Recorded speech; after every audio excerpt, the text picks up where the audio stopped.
Good morning. I declare the third session of the 130th Annual Convention of the Maryland State Firemen's Association open. I call on Chaplain Roth to deliver the invocation.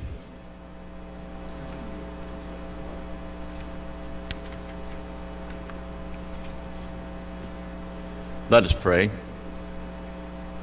Our Heavenly Father, we thank you, Lord, that we can gather here this day, but our hearts are saddened for the loss that we have experienced. We pray for the Day family, that you would bless them, minister to them, and send other folks that might encourage them. We pray for the Walters family who have lost their father, and we pray for your ministry to each one of us. Lord, we know that you love us, and sometimes we just don't understand, but we know that one day we will. I pray for each delegate here this day. Bless our president and all who serve. Continue to guide us and direct us and be with us and keep us safe. We ask these things in Jesus' name. Amen.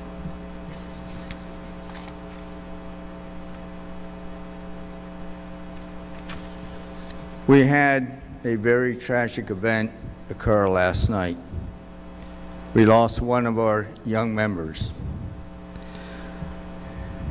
I would like to ask for a moment of silence, not only for this young member, but also for the loss of the deputy sheriff from Wycomico County. He was also a volunteer firefighter at the Berlin Volunteer Company. So if I could, have a moment of silence for these gentlemen.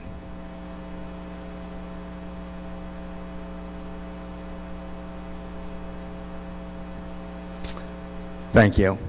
I would like to mention that, this was indeed a tragic event. It affected many of us. We have set up grief counseling in room 208, which is just outside the doors to the right. Please avail yourself of this service. If you are in need, if you're hurting, if you're grieving, let us help you through this. I now call to the podium our Safety Committee Chair, Michael LeCompte. Thank you, Mr. President. Thank you. I mentioned yesterday, the second session, be careful this highway out here, and I think we're all kind of bleeding. I know we are in Ocean City today, what happened last night. It's touched us all. It's terrible. I don't know, those of you that have been here a long time, I've been involved in this for 40 years. This is the fourth time this has happened. Typically about every 10 years we lose a fireman down here running out in that highway out there and getting struck or being hit by a car. So that highway, like I told you yesterday, is bad. A 3,000-pound car against 200 pounds of us, we're always going to lose. So our hearts bleed for the northeast sector of Maryland right now. It was a rough night in Ocean City last night. We had some terrible tragedy on the boardwalk. It was just a terrible night. But anyway, we'll all get through it. With that said, these cards were talked about yesterday morning, and the president put this together, a task force in Maryland to help all of us with the bleeding hearts. No matter whether it involves you personally losing a mom or losing a child, or whether it's the chief in the fire department, someone comes to you with a broken heart, or somebody's experienced loss of a job, or we've seen something terrible like we saw last night. These cards are important. Again, we're asking you, keep this phone number either in your wallet or put it on your smartphone, take a picture of it. Those that don't know this, it goes from your phone to MIMS, to the control center where you call for the helicopter at shock trauma. And what they do, they alert Randy Linthicum, or they alert somebody that's on air task force, and they immediately get quick intervention going to that person that needs help. And we are probably one of the few states, South Carolina's done this, and one other state I was actually involved with looking into this. And Maryland has chosen to be the leader of this. So we've got this support behind us. Simply telling somebody to call this number, it's our job to get this intervention going and getting help to that person that needs help immediately. So I want to share that with you. In this 800 line, if you don't have a card, the safety committees at both doors out there and people from MIMS, Please get this card and keep it. It will help somebody sometime, somewhere. So hopefully it's to help you. With that said, again, what I just said on an impact statement, every 10 years we lose somebody down here on this highway, and it shouldn't be happening. And enough said. They've engineered this highway as best as they can to keep it safe. And as we know, they put alarms in and sprinklers. It's really slowed us down on fires, actual fires. They've done the same thing with this highway. But if you avoid what the engineers out there, what they've done for us, then you're probably going to get hit by a car. With that said, God bless him. There was a lot of firemen in Ocean City last night. It did not sleep. And it was rough on them too. So with that said, just think about safety. I've said this, volunteerism and safety is the same thing, because it's coming from your heart. When you say safety, it's coming from your heart. When you correct somebody or correct yourself, it's coming from your heart. So with that said, have a good session, and hopefully we don't have to ever talk about this again. Have a good day.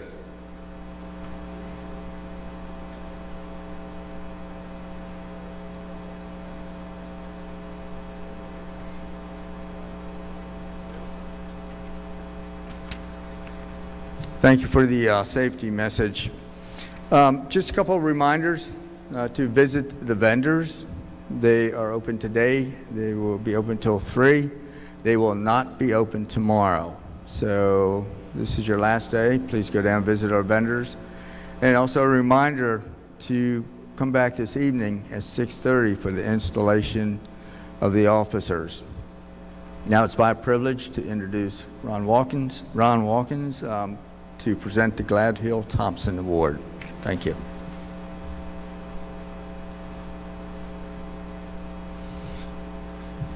Good morning, ladies and gentlemen. I'm going to have the members of the Damascus Volunteer Fire Department come on the stage with me to present the Gladhill Thompson Trophy. This is the prestigious trophy of the Maryland State Firemen Association. It's our top award. Before we present the trophy, we'd like to ask Ms. Bobby Stevens to come to the stage and receive her take-home trophy from being last year's winner.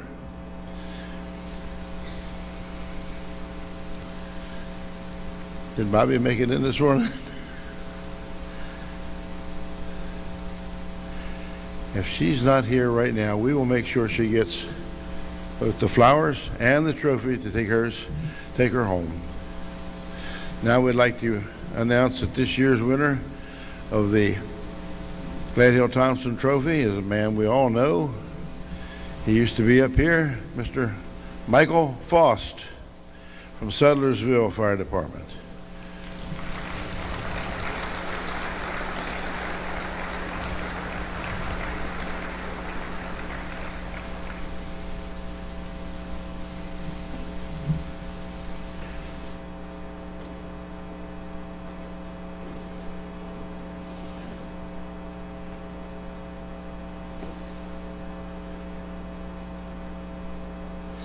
Mike will keep this trophy for a year, and he'll bring it back next year, and we'll present that to the next year's winner. But right now, he gets to take it home and keep it in his home fire department for everyone to see that he won that award.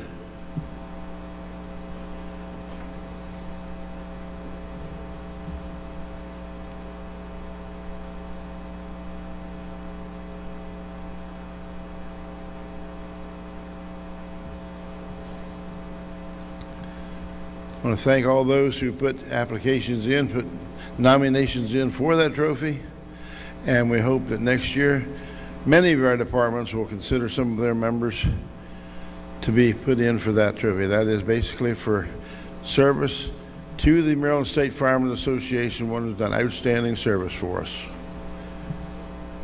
Gentlemen and ladies.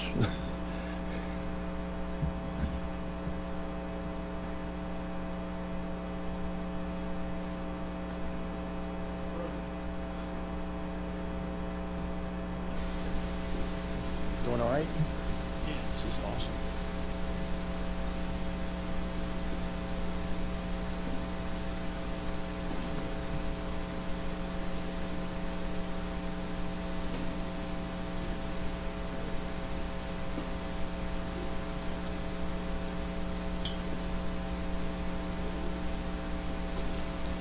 Next, I'd like to bring to the stage Doug Alexander for the presentation of the Colburn Cup Award.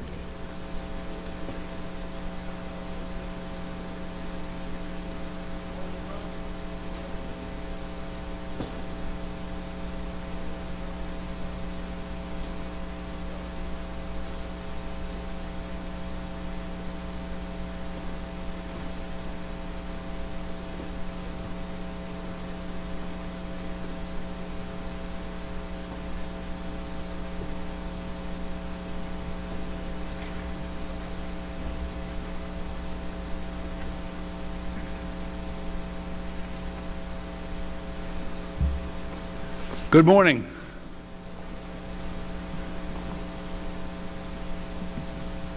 This morning I'd like to we'd like to present on behalf of the Princess Anne Volunteer Fire Department the Colburn Cup. The Colburn Cup is named in past President Dr. George W. Colburn Jr. Dr. Colburn served as the MSFA president 1931 and 32. He had also served on many committees of the association and as chairman of the executive committee from 1930 to 31. At the 40th annual convention in Frostburg in 1932, the Colburn Silver Cup was presented to the MSFA by retiring President Colburn. The award was to be presented in the line of succession from year to year to an individual in our organization for an outstanding act of heroism or for some outstanding act for the good of the association. The qualifications and awards are to be made by the Board of Trustees, who shall act as the judges. This cup is to be presented at the annual convention of the MSFA each year.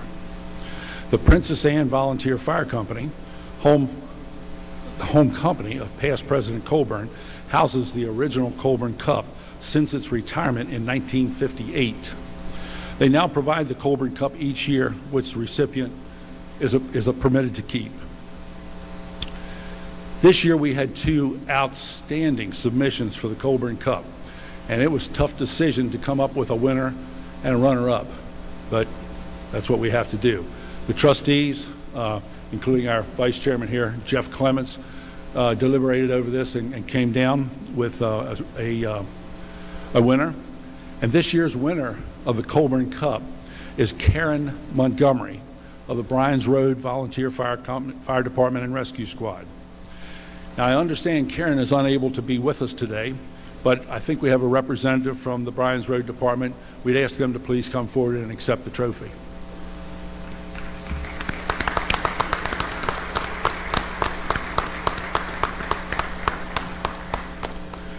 While they're making their way to the stage, let me just give you a real quick rundown of what exactly happened, because this is a pretty interesting thing.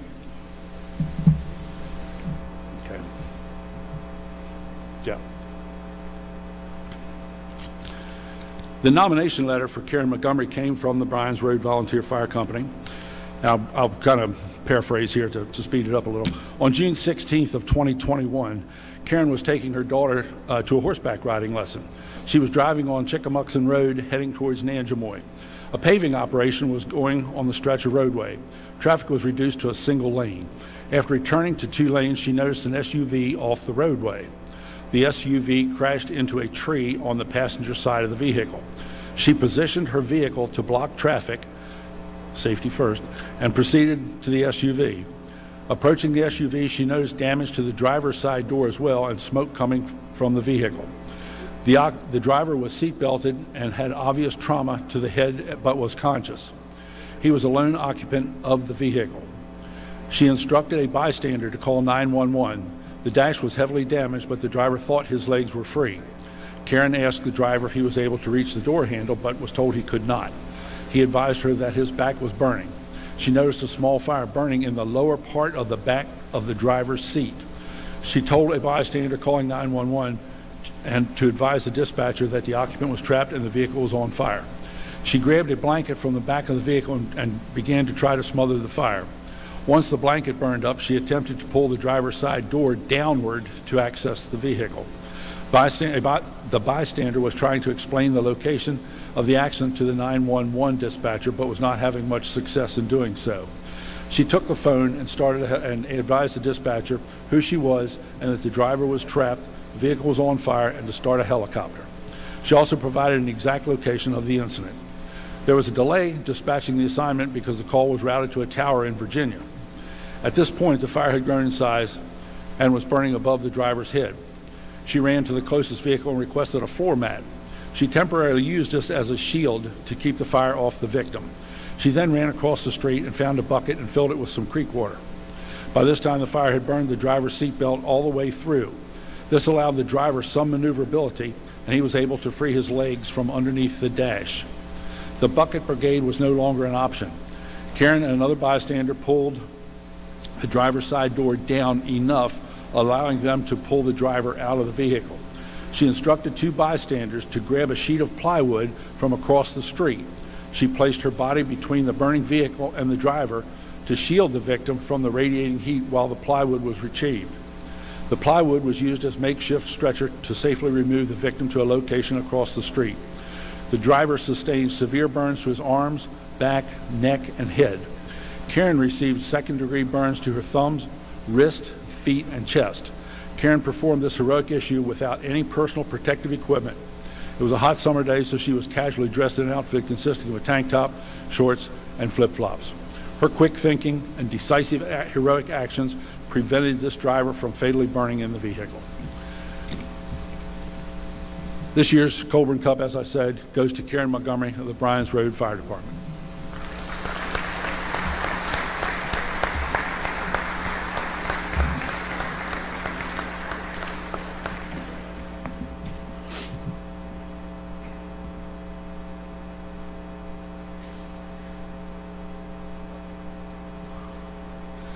While we're getting the photos taken, I'd like to point out that we have members from the Princess Anne Fire Department, as well as 2 members of our Board of Trustees, Vice Chairman Jeff Clement and Tommy Mattingly Jr.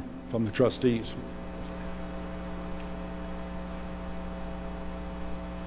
Now, I'm breaking from tradition slightly. As I told you earlier, we had 2 submissions for this award, which were very outstanding, and it was an extremely tough decision.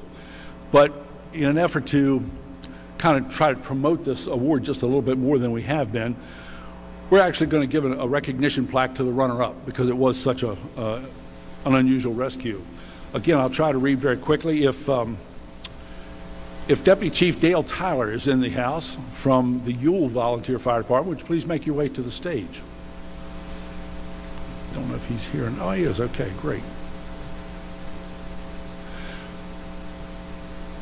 Dale was involved in a rescue, and I'll read you very quickly the script on that. On March 16th, 2022, at 1500 hours, Station 1 Ewell Volunteer Fire Company was alerted for a possible drowning on Caleb Jones Road.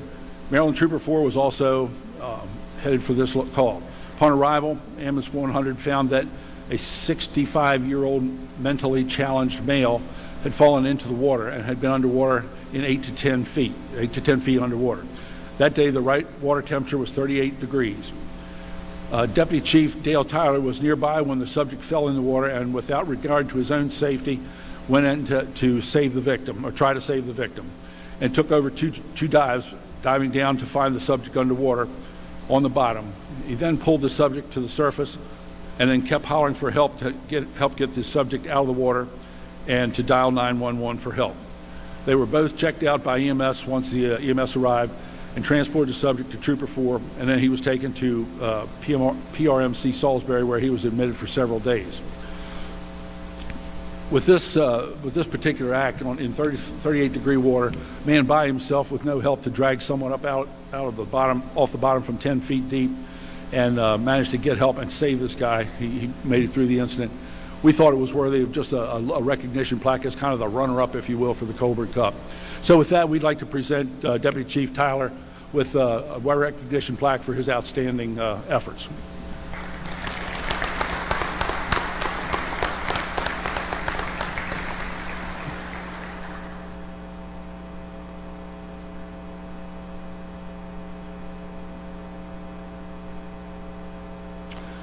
We thank you very much, folks. Please remember that the Colburn Cup is an individual award that we present each year. If you have an incident during the year with your fire company that you feel has a single person that was involved in a rescue or something of that nature, write it up then and send it in to the trustees, and we'll hold on to it till the next convention. Sometimes we forget what's happened in the course of a year when it comes time to write up our awards. So if you get something close, write it up, send it to us so we have it for next year. Thank you very much.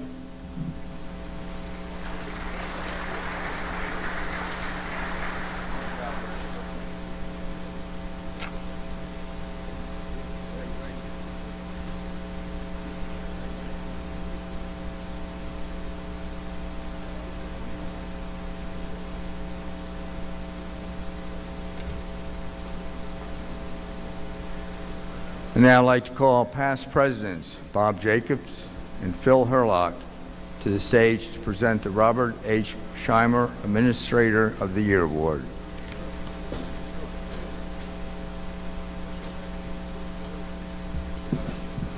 Good morning, everyone.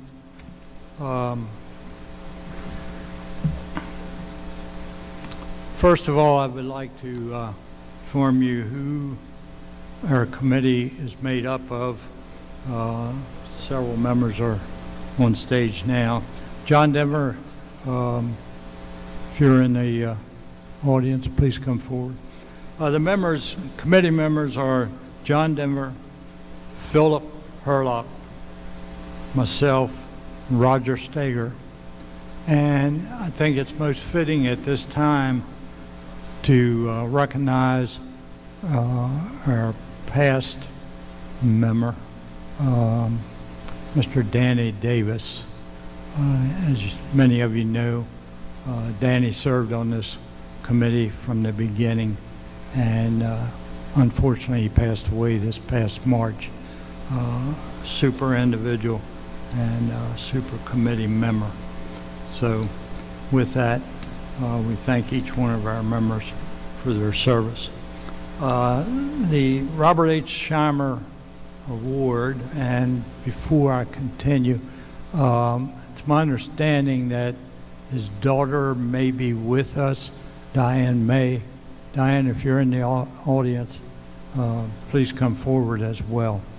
The nominees this year are Susan Bollinger from Glendon Volunteer Fire Department, William Billy Foss from the Sudlersville Fire Company, Susan Coram from the Jefferson Volunteer Fire Company, Dr. Leah Littlefield from the Rosedale Volunteer Fire Company, Diane Mangel from the Mechanicsville Volunteer Rescue Squad, Robert, quote, Bob, and the quote, Rose of the Odin Volunteer Fire Company, Tina Welly of the Tacoma Park Volunteer Fire Department, and Bernard R. Bunn Wyville of the Rocky Ridge Volunteer Fire Company. If any of those individuals are in the audience, you may also please come forward. So at this time, I'm asking Past President Phil Herlock to come forward and provide the criteria for the Robert H. Scheimer Administrator of the Year Award. Phil?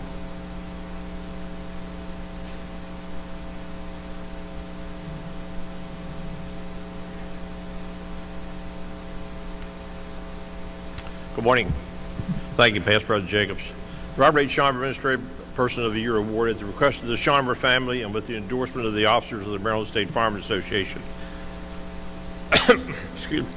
An award was established to be presented annually in recognition for the many years of faithful and dedicated service as provided by past President Robert H. Scheimer to the fire, rescue, and emergency medical services in the state of Maryland. This prestigious award will recognize an individual for their achievements, activities, and administrative positions that they've held within their own community, county, and state. The time requirement for this award was not restricted to this past year, but could have included accomplishments of prior years as well.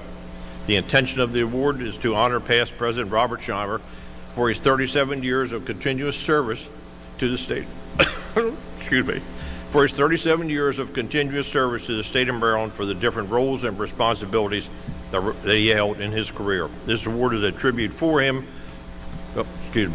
deserved recognition that he's earned as a member of the emergency services in the state of Maryland. His passion for the emergency services touched every one of us, and his presence is surely missed.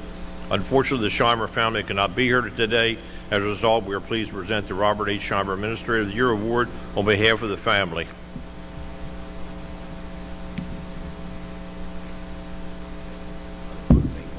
Okay, thank you, Phil.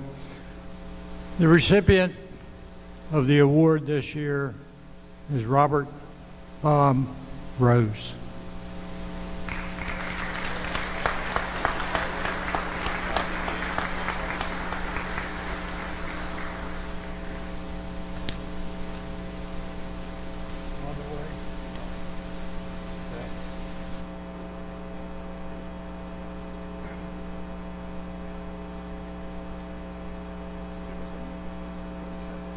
They said he's on the way.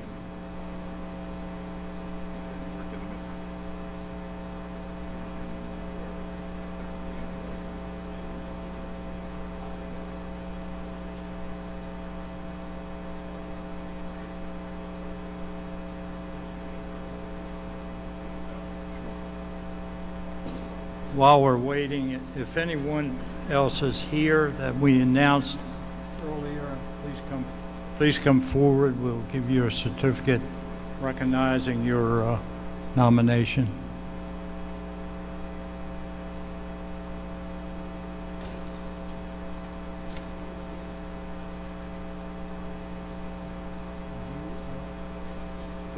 Oh yeah, I guess so.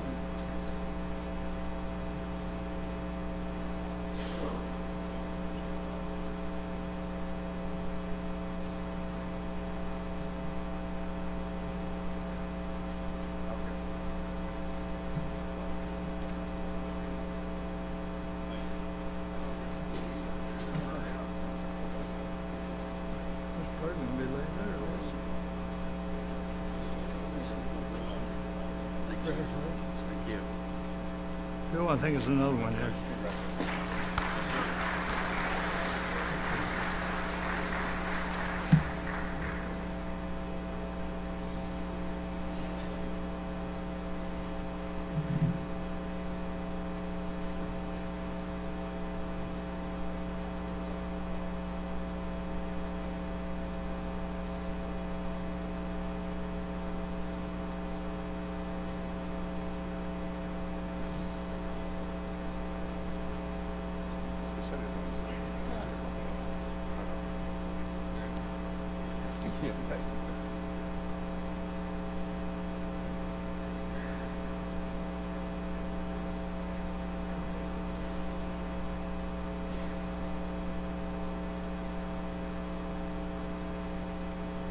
There he comes. There he is. He's on the way.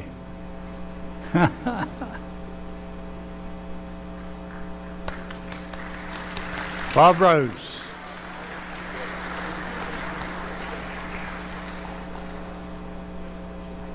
I'm not doing any easy stuff today.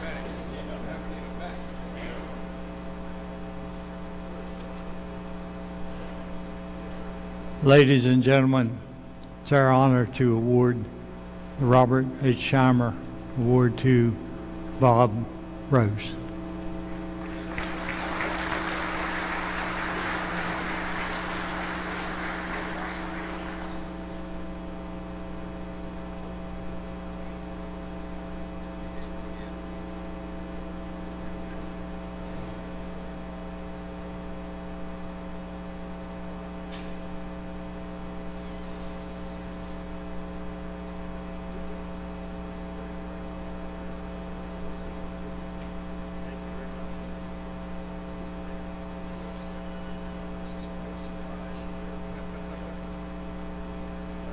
I just want to say this makes up for the training right over yesterday. Thank you, sir.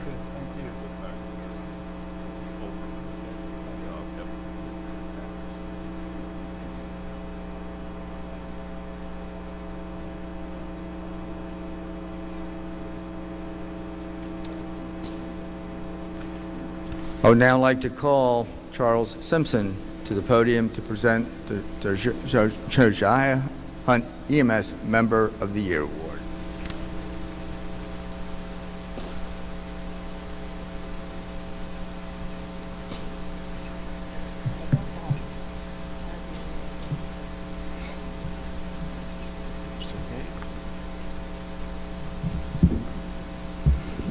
Good morning. My name's Charles Simpson. I'm the chairman of the EMS committee. Just for information, my convention report is on page 47 of the convention book. It's my pleasure, it's my honor to be here to present the Josiah A. Hunt EMS Person of the Year Award. The award is presented in recognition for outstanding EMS care, outstanding EMS person, and service throughout the year. Nominees are submitted by their member companies to recognize individual accomplishments and outstanding service as an EMT or higher. Last year's award was presented to Donna Averian Laird, and if she is present, we will present her with her plaque at this time. She's from Abington. Don't see. Okay.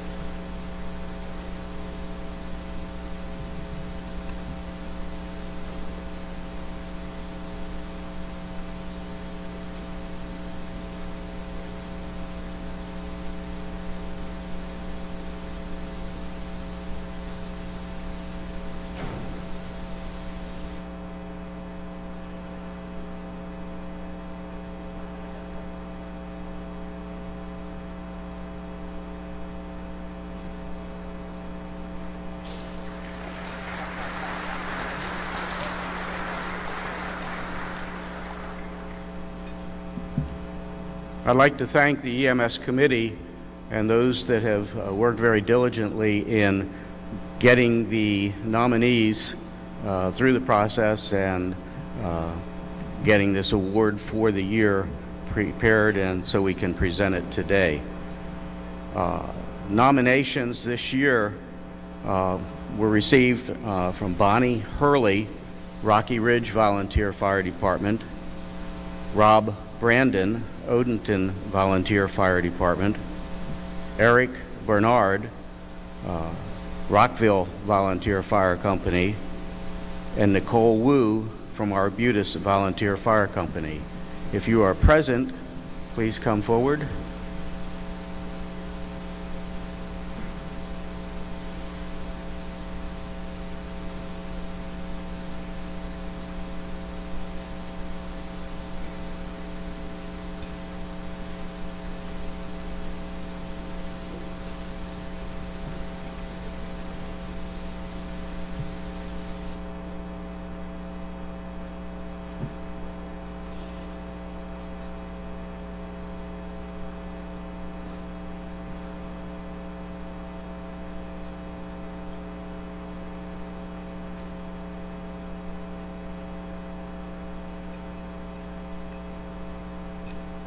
We will get the other nominee certificates to them. This year's recipient of the Josiah A. Hunt EMS Person of the Year Award will be presented to Rob Brandon, Odenton Volunteer Fire Company.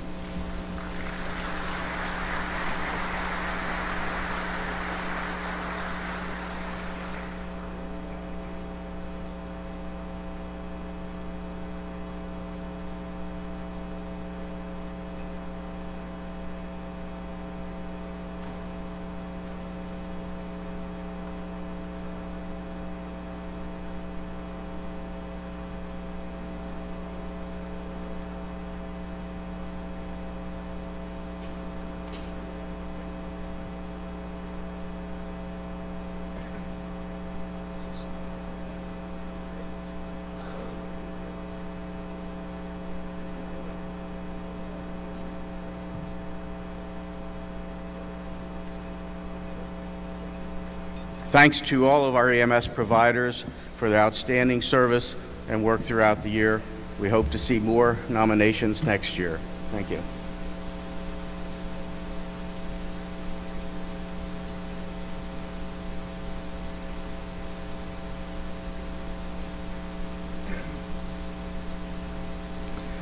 It is my privilege to introduce our speaker this morning, Joseph Jardin, Assistant Chief of Fire Protection, New York City Fire Department. He will be here this morning to talk about multiple dwelling fire challenges. Now, I know he's a very well-trained and educated person because he did attend the University of Maryland in College Park. So, I'd like to introduce Joseph Jardin.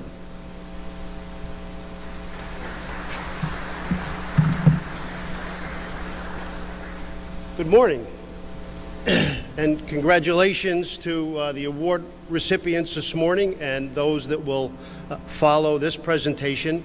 I think it goes to the fact that you're awarding these folks for excellent service and commitment to the community and the delivery of fire and EMS services goes to the core of the message I hope to share with you today and have you leave with, and kind of do that within the context of our January 9th response, the FDNY's response to a fire in a 19-story high-rise building that resulted in 17 fatalities. And while we're talking about this fire because of the 17 fatalities, really the story is the hundreds that were rescued from the fire by our firefighters and then treated and transported by our EMS personnel. So really it's a success story in spite of maybe what some of the numbers might tell you. So need to be upfront, full disclosure. Normally as a speaker, your aim is not to lower the audience expectation. However, with all due candor, I didn't realize I was the keynote speaker this morning. And that might have been a good thing for me because I might have said no and might have been more nervous than probably I already am. Compound that with the fact that I had a little tech issue. Thanks to Chris, the tech person, for helping me work through that, and we'll get this to take off. So I'm going to talk about what we in New York City call the Twin Parks fire up in the Bronx, occurred in the morning of January 9th, 2022. Going to overview both some operational challenges and successes as well as some regulatory informations that have flowed from that fire and should hopefully positively in some ways, maybe not in all ways, impact the future of high-rise fire safety in New York City and maybe nationally as well. So this fire occurred on, like I said, January 9th. Put things in context, you might remember January 5th, Philadelphia had a fire in a row house that resulted in, I believe, 12 deaths. And then go back in time to December of 2017 in the Bronx, again on Prospect Avenue, a fire in a tenement resulted in 13 fatalities. I mention that again just for context, and why does the number 17 become a meaningful number? That's a rhetorical statement, I'm not sure, but this seems to have gathered more attention than perhaps even the row house fire in Philadelphia, as well the fire back in the Bronx in 2017 in a tenement.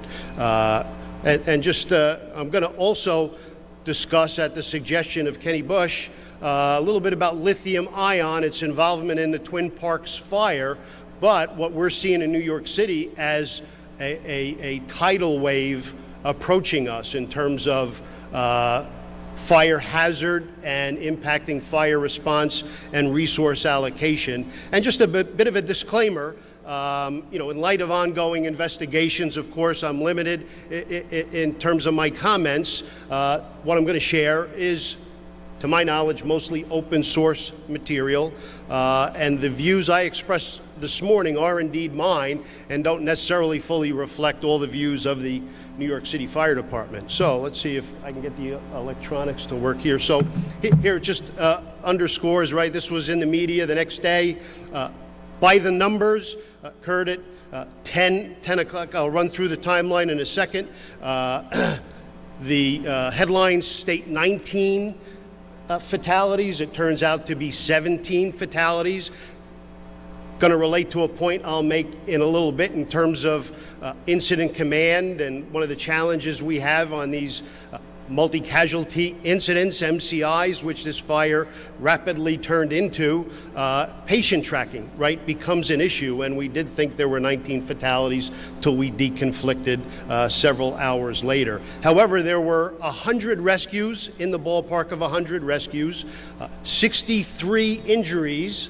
So some of those rescues were more assistance, and 32 red tag injuries, 32 really serious injuries. So of those serious injuries and all the CPR being performed on site that morning by our fire and EMS personnel, you can see that a number of those folks were rescued by truly heroic actions, right? Limiting the you know, that fatality number. So before I jump in, just why am I here, right? Who am I and why am I speaking on this topic?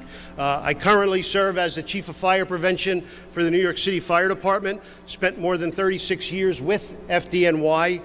Most of my time was spent in rescue operations. I was a firefighter in our Rescue Company 2 in Brooklyn, served as a lieutenant in our Squad 252 in Brooklyn, assigned as a captain to rescue operations, and served as a battalion chief in our rescue battalion. So most of my time was in rescue operations. I spent better part of 2 years as the chief of safety for FDNY until I got shanghaied to the Bureau of Fire Prevention.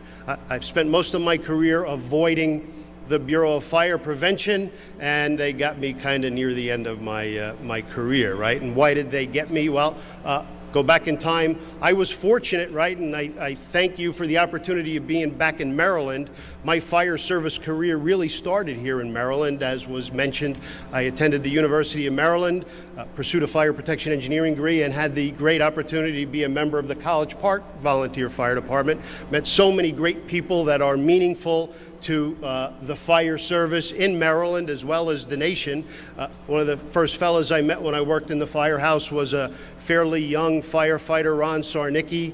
Of course, had the great pleasure of working with and learning from Harry Bradley, Kenny Bush, John Bender was still in the mix, Freddie Brower, Carl Simino, and a whole host of others, right, that crossed paths at the University of Maryland. I was also fortunate to become a Maryland Fire Rescue Institute instructor. So FDNY called me, and that's what pulled me away from Maryland and College Park Fire Department. But I've had the good fortune of being involved in the NFPA standards development process, served on the NFPA Standards Council, so I'm fairly well wedded with respect to standards development as it impacts the built environment as well as the fire service. Had the fortune of serving on the Standards Council with John Bender. I currently chair NFPA 1700. Some may be aware that NFPA 1700 is a relatively new NFPA document. It's a guide to fire dynamics for structural firefighting, and indeed includes some well-respected individuals from the state of Maryland. A little bit about me. So let's talk a little bit about the building, a building with a checkered past. Right, it's 331 East 181 Street in the Bronx. It's in our 7th Division, considered the North Bronx, kind of on the border of the North and South Bronx. 19 stories, Class 1 fireproof construction, 150 by 75 foot in dimension. Built and occupied in the early 70s. We think 1972 is when it got its C of O. It contains a series of duplex apartments in addition to simplex apartments, right? What are duplex apartments? Duplex apartments occupy space on more than one floor, right? In this case, 2 floors. And I think there were 3 or 4 sets of duplex apartments. So roughly half of those 19 stories involved duplex apartments. The particular fire on the morning of the 9th was a duplex down apartment, a duplex down flat. So fire started in the lower level. Units had to advance through the upper level of that duplex apartment, almost like fighting a cellar fire. Right? That's kind of what they were encountering as they advanced into the building. The building was comprised of scissor stairs. There were 2 stairs, but they were known as scissor stairs. Like I said, it had a checkered past, numerous fires. That photo is from a 1986 WNYF article profiling a serious rubbish fire in the compactor room as well as in the rubbish chute, and led to smoke spread on numerous floors, a great number of rescues and assists being made that day, and highlighted some of the challenges we have in this style of building in New York City. This is what we refer to as a federal building. It was built in the early 70s, not within the parameters of the then New York City Building Code, rather following some federal guidelines, right, as part of a federal housing, low-income housing effort. We've had numerous other fires in other federal buildings, most notably the Schaumburg Plaza fire in 1987, March of 1987, that resulted in 7 fatalities, right? And what's important to note, although not in play for the January 9th fire, the previous fires in this particular building, as well as Schaumburg Plaza and other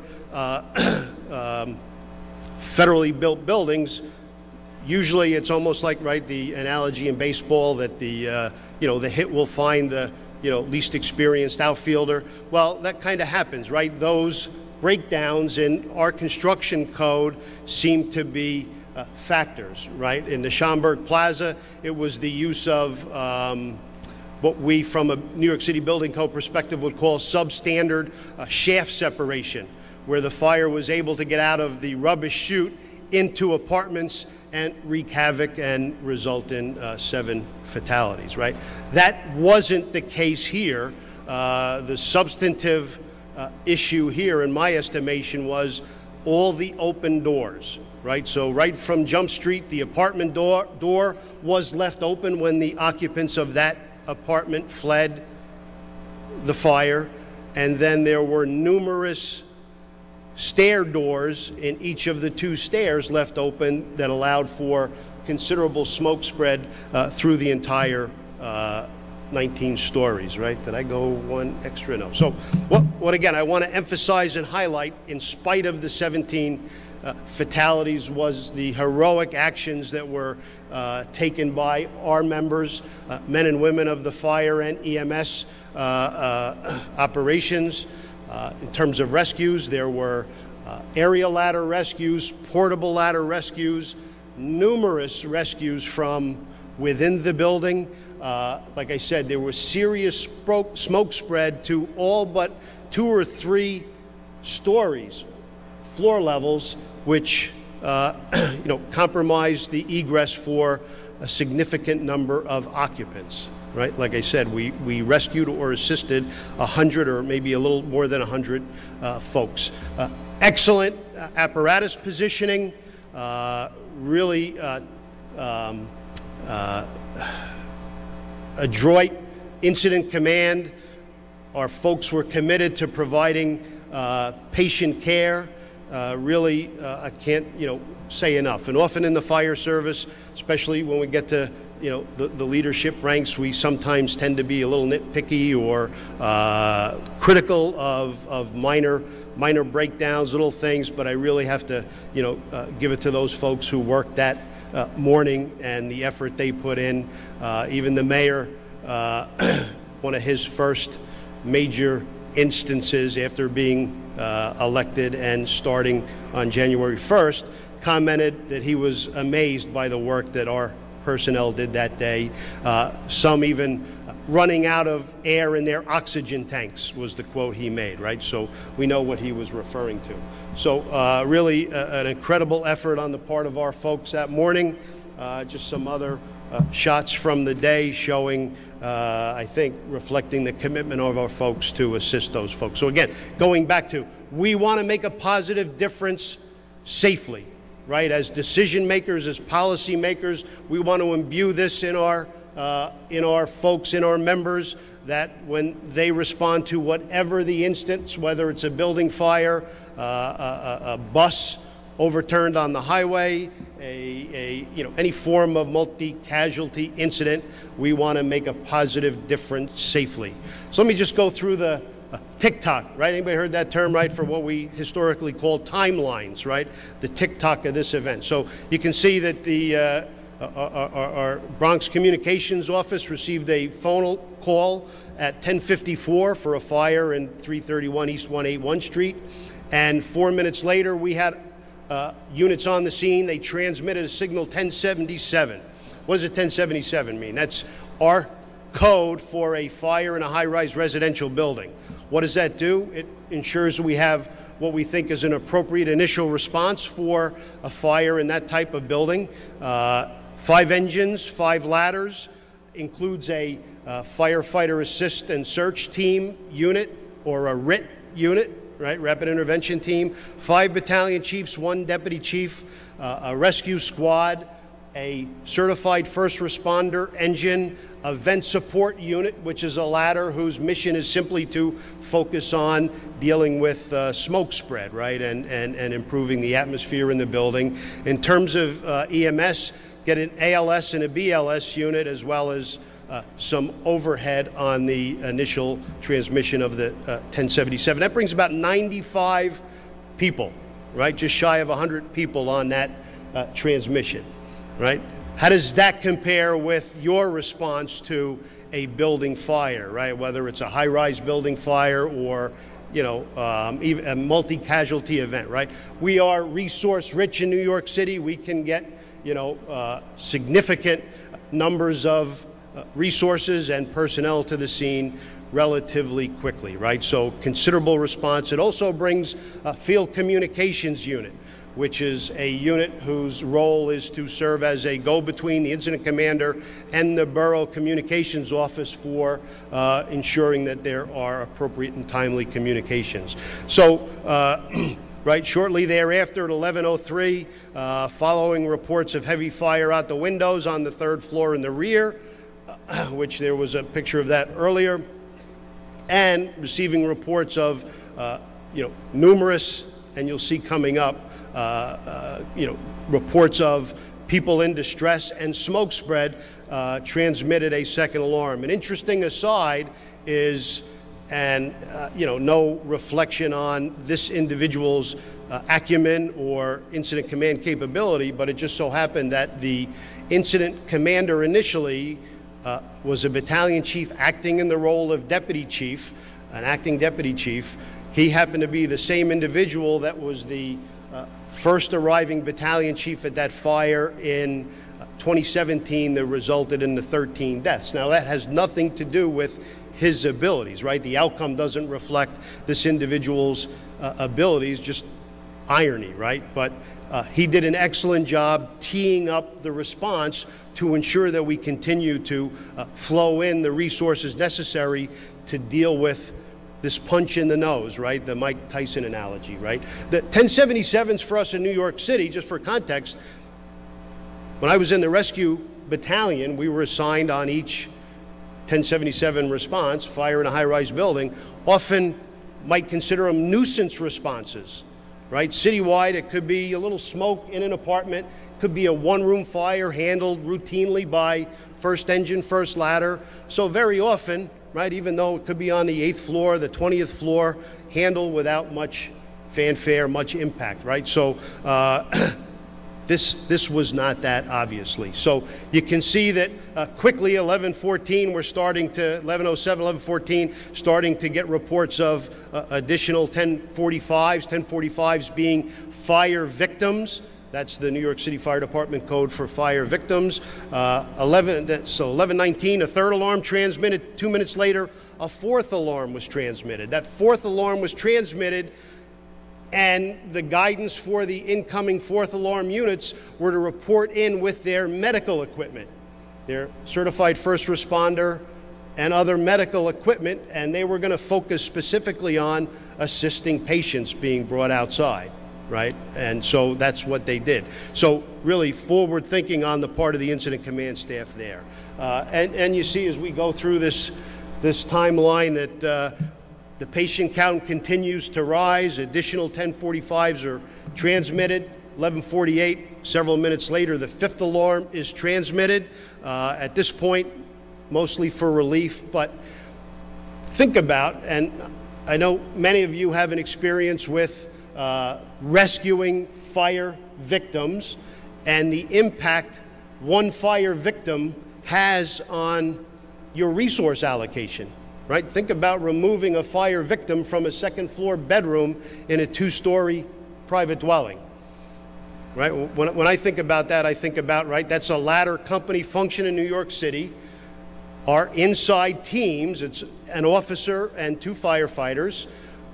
That takes them out of play, right? That one victim, and may even require even more assistance. So when I think about 1045, one fire victim and resource allocation, geez, that's a big deal. Here we were talking about, right, upwards of 100 victims. Now, many of them were simply requiring assistance, but right, think about what that does in the context of a fire situation, and now multiply that 2-story private dwelling by, what, another 8, 9, 10 stories, right? And the need to logistically remove those patients. So you can see why it was essential for the quick reflex time in terms of transmitting additional alarms, getting additional resources to the scene, both fire and EMS, considering this so-called punch in the nose, right? So you see at 12:10 up there, the third from the bottom, it says car 15A updates the patient count to 32,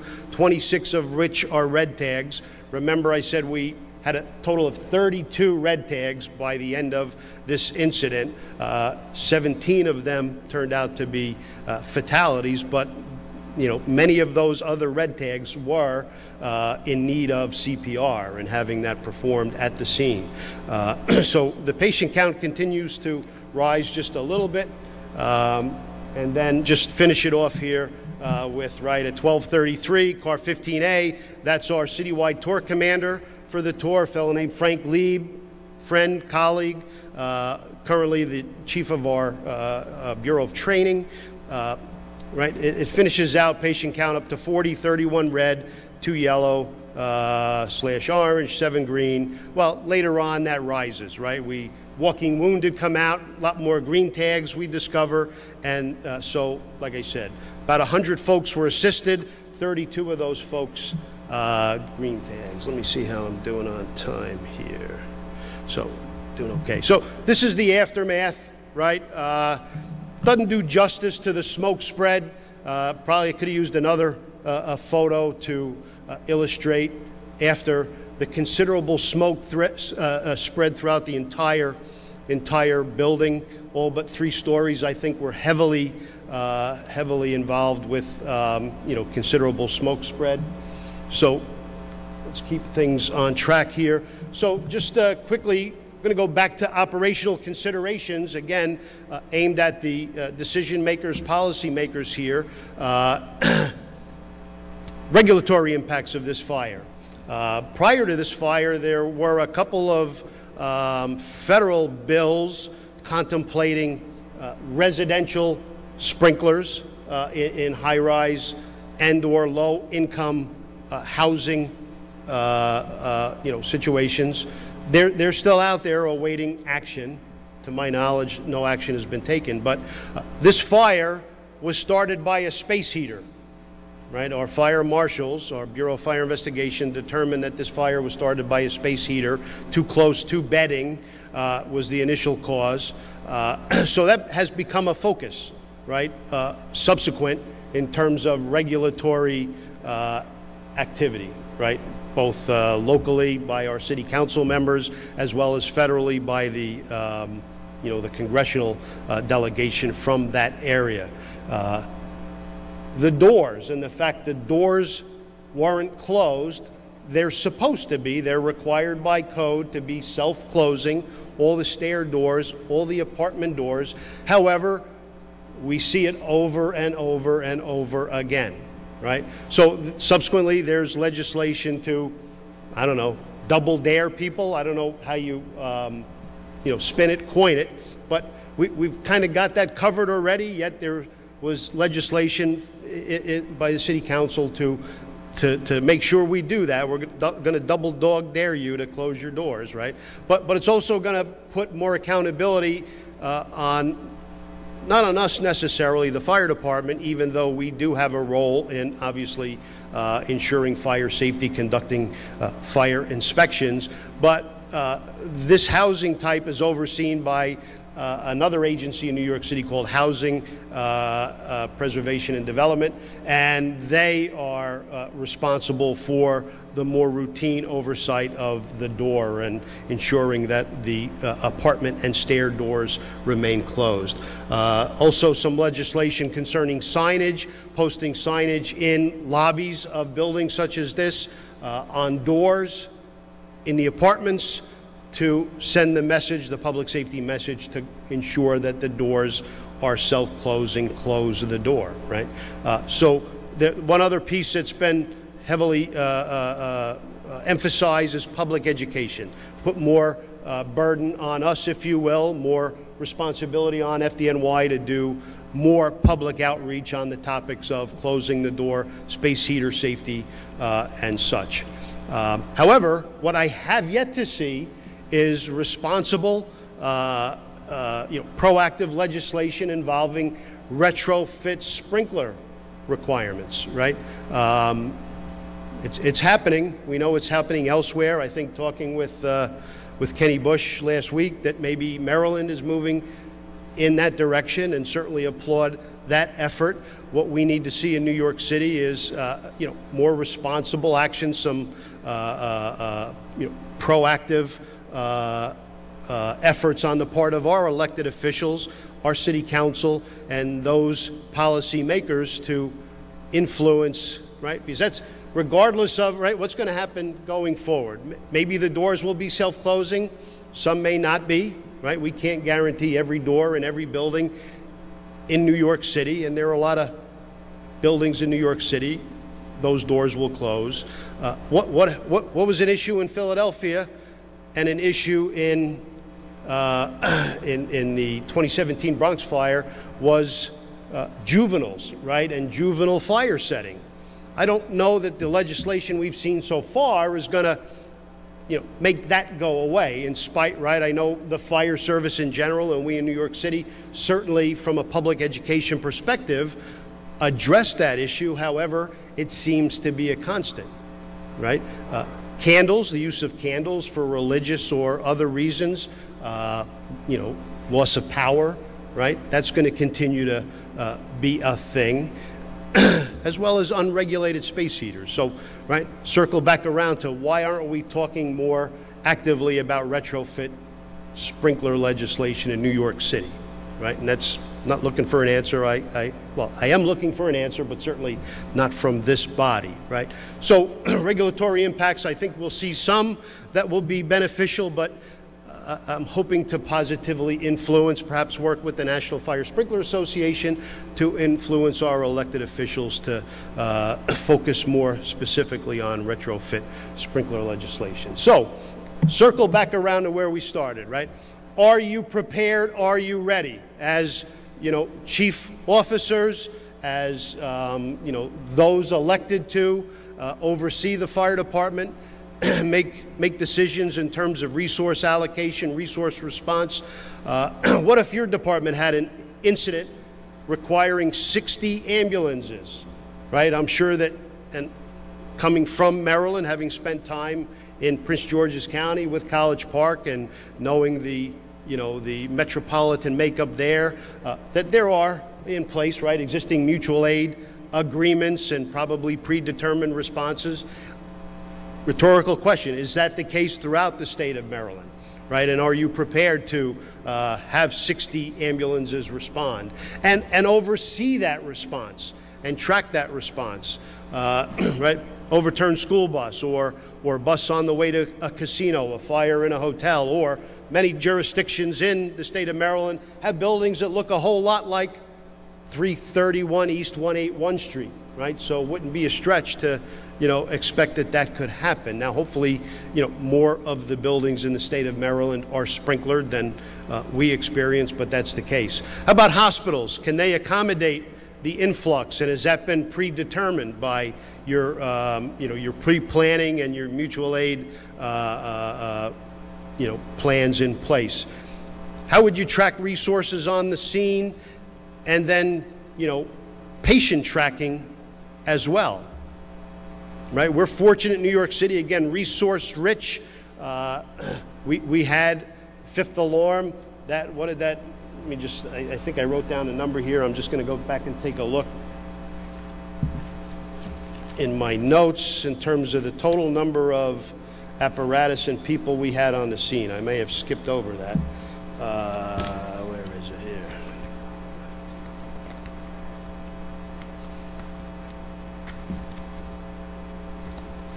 Right, so I would estimate, I said we had about 95 individuals. You heard the apparatus response on the initial transmission of the 1077. What did I say? So every additional arm gets an additional 3 engines, 2 ladders, and a chief. So that's another, what would we say, 12, 15, 27, 30, 40 people per alarm. So 40 times 4 is what, 160? Add that to that 95. So, we're talking 260 to 300 people within, what, less than 45 minutes, right? So, and we put them all to work. So are you prepared to facilitate that allocation of resources in that short time span, right? And then how would you track them? Where are they? What are they doing? Like I said, we're fortunate in terms of utilization of resources. We have that field communications unit. Once they got on the scene, old school, they set up a command board, right? It's a box that they flip open. It's magnetic. They have chips representing each piece of apparatus in the New York City Fire Department, all the engines, ladders, battalion chiefs, special units, and grease pencils or markers, and they'll, graphically reflect the area of operations and magnetically put pieces into place, right? That's old school. New school, we have an app that's on all our phones, all our iPads, Incident Command app that allows us to track resources, right? It allows us to create, we could take a picture of the building, put it in on the whiteboard, the electronic whiteboard, drop and drag units wherever they are, relatively speaking, working. We can tap on that unit icon. We can see who's working in that unit.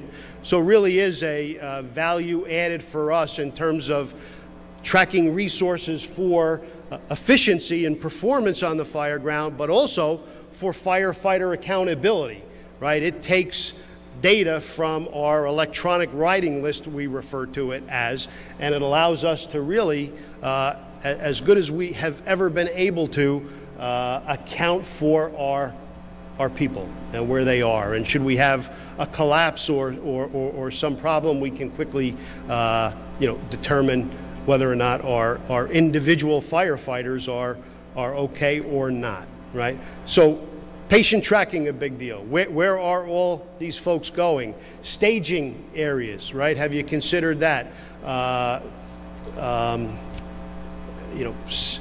Fencing out, response paths for your ambulances, for the EMS resources to come and pick up patients and transport patients, right? A big thing for us in New York City, obviously, tight streets, cars constantly double parked, limited access. We need to focus on, prioritize how we're going to get our EMS resources close as possible so they can get there and then maintain egress for them to transport to the hospital. So are you, exercising either tabletop exercise or full-scale exercise on some of these issues. So the question is, are you prepared, right? A facet of this fire, and again, just keeping an eye on time here, there was a lithium-ion battery-powered bicycle in the apartment, the original fire apartment. The fire started on the lower level and it spread to the upper level. It was a duplex down, so the apartment door was on the upper level of this two-level apartment. As they were about to stretch in, the first engine company encountered a sudden increase in fire severity. Well, that's when the fire encountered that battery on that bike near the apartment door, and all of a sudden, right, experienced thermal runaway and that quick progression of the fire, right? So it was a factor in that fire. Wasn't a cause, but a factor. However, in New York City, we are realizing that this is a thing. We kind of started realizing this 3 years ago, started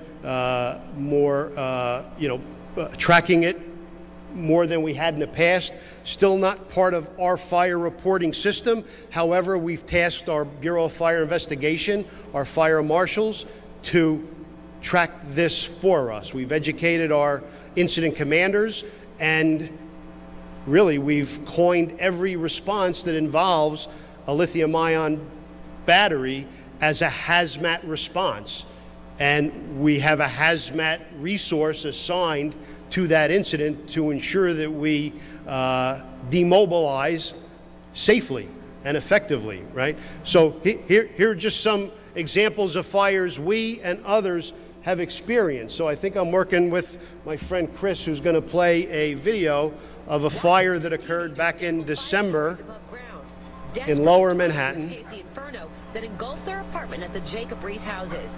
The fire caused by several exploding batteries on e-bikes charging overnight. This fire was caused by lithium-ion batteries. They're going to go back to some fire scenes. And in this apartment, there were at least 7 of these e-bikes. Lithium-ion batteries are known for malfunctioning, but this? Flames could be seen shooting from the window as residents attempted to escape. The intensity of this fire was such that it blew the windows out and actually blew a wall down within the apartment on top of the bed in which... Okay. Watch as 2 teenagers... I'm going to talk over... did I skip one introduction? So, I'm going to talk over Commissioner Nigro, right? So, what he was explaining was there were 7 bikes in that apartment, and that's becoming a thing, right, in this gig economy where, you know, folks are deriving revenue for voluntarily charging batteries, charging bikes, bringing them into their buildings, into their apartments. So not uncommon to have multiple bikes aggregated in a way that, yeah, you experience a problem in one bike with one battery that the, you know, big deal. So that particular morning there was a fatality, 4 people in the apartment, parents, 2 teenagers. The 2 teenagers were able to get out of the window, which was dislodged when the battery failed explosively, and they were able to get on a piece of conduit and shimmy 4 stories down to the ground. The one adult, one parent perished, and the other was in the hospital for several months after. So we're seeing, you know, I'd call it a, you know, exponential proliferation in fire activity involving lithium-ion bikes, right? Involving property damage, injuries, and deaths. Let me just give you a quick overview for perspective, because as we've communicated with our colleagues in other jurisdictions, other municipalities, the feedback we're getting is they're not seeing what we're seeing. And we don't know if we believe that or not, or if they're not realizing what they're maybe not seeing, right, that's out there. But I'll go back to 2020. We counted 44 fires, 23 injuries, no deaths, right? Includes both structural and non-structural fires. 21, total jump from 44 to 104 fires, 79 injuries up from 23, 4 deaths up from no deaths the year before, as we were counting. Year to date, now this goes back a week, so the numbers are old. and I'll guarantee you, I'll say there were 92 fires year to date, but I heard myself a couple times in the last 2 days fires. So we're probably up to 95 fires, more than 34 injuries, and 2 deaths we're counting so far, attributed directly to lithium-ion batteries, right? So my time is coming to a close, so I'm going to kind of wrap it up, but want to make the point to be on the lookout, right, for fires involving lithium-ion batteries. It's not just our normal firefighting operations, firefighting overhaul. Rather, this turns into a hazmat scene. Like I said, we dispatch a hazmat assignment anytime we become aware of this. Think about a fire, put that on 4th floor, 8th floor, 10th floor. How are you carrying this down? Our hazmat units overpack the batteries in something called cell block, right? It's a, it's a, I don't know if it's a Class D extinguishing agent, but they overpack it. Initially, they were using water, and I'm going to just, slip through a few slides here in a second to show you water. But what's the issue with these? And if you've seen them, they're out, but are they out? Right? You put the fire out, are they out? Right? So from a overhaul perspective, you want to account for every cell, right, which is the basic building block of any battery, whether it's a battery used in a bike, battery used in like a Tesla, right, becoming a thing, Tesla battery wall, common in now residential applications, or energy storage systems. The basic building block is something that looks like a double or triple A battery. So after a fire, you really have to account for every cell as you're doing overhaul. Be careful not to pull all the ceilings down and cover up what could be future source of a reignition, right? We're not going to get to it today. I want to be mindful of the time I've been allotted, but we show a fire that happened in Queens in a bike store, and I'll just caution you that any bike store now is an e-bike store and is going to present this challenge to us. We had a fire in an e-bike store where there was more than 1,000 pounds of lithium-ion batteries on premises. Put the fire out. It was too much product, right? 1,000+ pounds, too much for our hazmat unit, and and we have an agreement with our Department of Sanitation to handle, to safely remove. So it went to a contractor. The owner was, written guidance, a summons to hire a contractor, a hazardous waste removal contractor. We keep a watch line on scene. Any of our members who are in proximity or handling these, full PPE, SCBA with a hand line. Well, the contractor got there and said, we're good, we don't need you. Well, about 20 hours later, we had a second alarm response for a fire that reignited based on the fact that these were there, right? So you need to adopt appropriate appropriate procedures to contemplate safe operations around this hazard, as well as how to properly overhaul and remove the hazard. So let me move ahead a couple and just show you what I think is the last slide. And some good videos there, but let's see. That's Queen Store fire we're going to skip, and I apologize. A little bit about overhaul. So, there you go, right? So this is lithium-ion batteries that were put in. You can see a vat of water and just the energy, right, and the power associated with that, right? So be cognizant of this as a new hazard we in the fire service have to manage, have to deal with, have to provide appropriate resource allocation, appropriate response to deal with, right? And it's coming more so than it's here already, right? So so this is what we did just in our headquarters after that fire on the Lower East Side, in which those two teenagers were able to shimmy down that conduit. We had long been concerned about this as a hazard, a risk to building occupants. The fire commissioner made the decision to prohibit lithium-ion powered self-mobility devices, except for wheelchairs and other devices used by the disabled, from our headquarters building.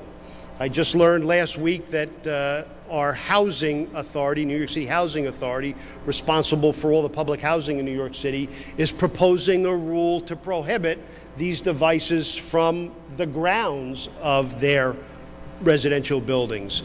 About 3 months ago, maybe 4 months ago, we learned that in London, the London Transport Board, the authority who oversees their subway system, their bus system, has prohibited these devices from the subways and from on the buses. So there's regulatory action that's taking place, certainly regulatory action that is necessary to deal with this hazard, right? So with that, just like to, say God bless the Maryland State Firemen's Association, God bless the FDNY, and God bless the USA.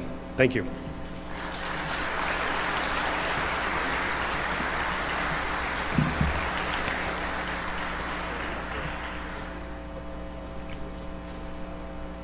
Thank you, Joe, for the presentation. A lot of good, valuable information, a lot of things to think about, particularly allocation, management, tracking of resources in a large incident, and then the additional information on the lithium batteries. It's something that new to us to keep in mind as we encounter an incident of any type, particularly fire incident and large structures. So on behalf of the Maryland State Firemen Association, I'd like to present you with our mug for our 130th anniversary. It's in the bag here, so that's just for show, but thank you again. All right, thank you, sir. I appreciate it.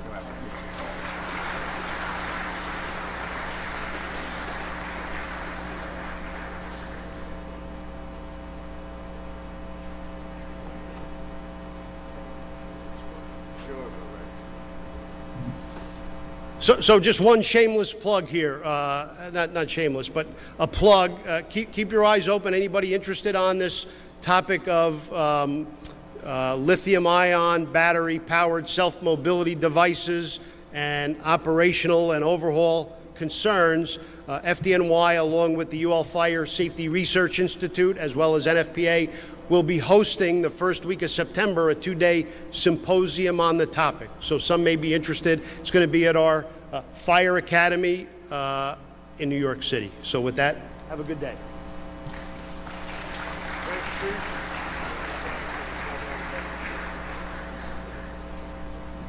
I'd like to invite Michael Cox from the Maryland Fire and Rescue Institute to the stage, please. Thank you, sir. Yeah, I'm going to do that. Stay out here. You're going to be out here with me. Well, good morning. As always, we are honored to present the Francis L. Branigan Instructor of the Year Award. As you know, the EMS fire rescue organizations here in our state are some of the best in the nation. In these organizations, there exists a group of special individuals who are extremely dedicated and committed. These individuals take great pride in their work and quietly go about their duties, always doing much more than is required.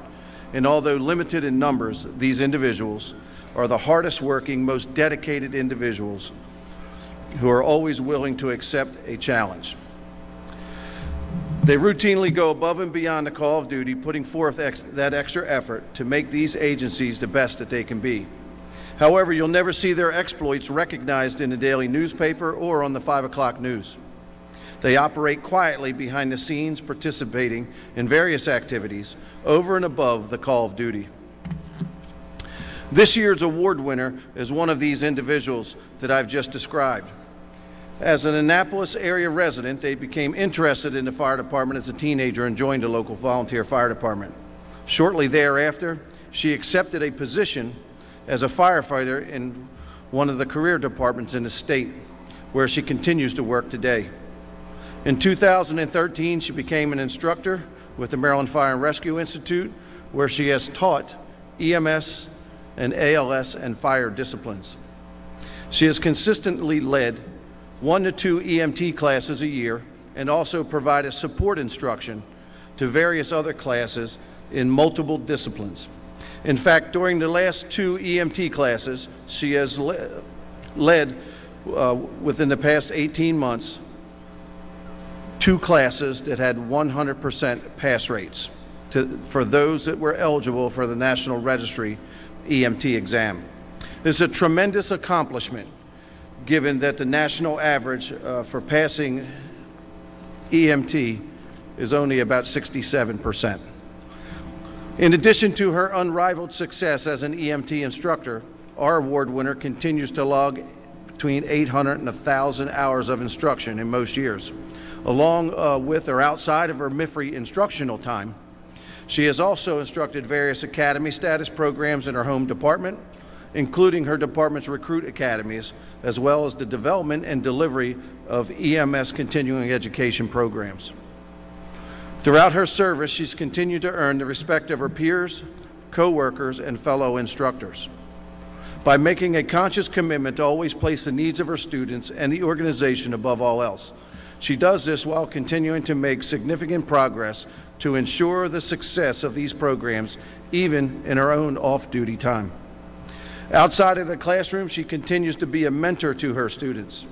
In fact, many of her students have went on to be paramedics, critical care nurses, flight medics, physician's assistants, and even a doctor. So with no further ado, it is with great pleasure that I present to you the 2022 recipient of the Francis L. Branigan Instructor of the Year Award to Firefighter First Class Paramedic Julia Apgar from the Annapolis City Fire Department and MIFRE instructor. So, is she here? Where's she at? Julia, if you are here, come on up. Yep, I see her. Good, with Jack. If Chief Romali from Annapolis City is here, if he could come up also. And Jack Bell from Upper Eastern Shore. Hey, good, you're here. This award has been given out for years, and it's given in conjunction with the Maryland Fire Service Professional Qualifications Board. We have at chair Chief Robinson here with us and MIFRE. So, come on, Chief.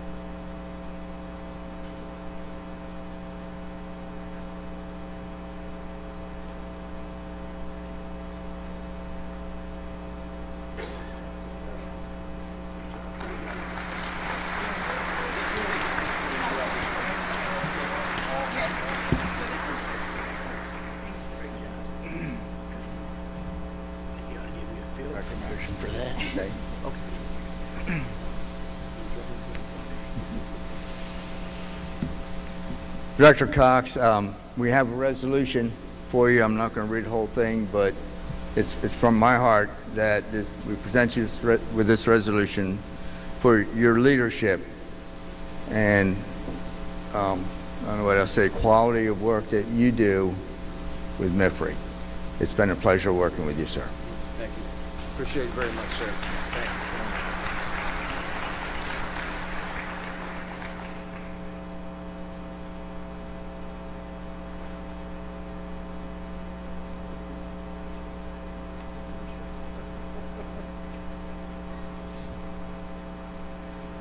Now I'd like to ask Richard Smith to come to the podium for the presentation of the Hall of Fame Awards.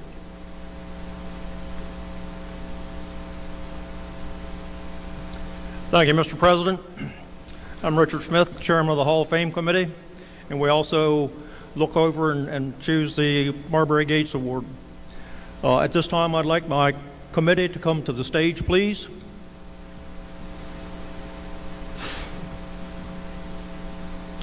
When I read your name off, if you would come up on the stage, we'd appreciate it. Okay. The first one is Randy Smith.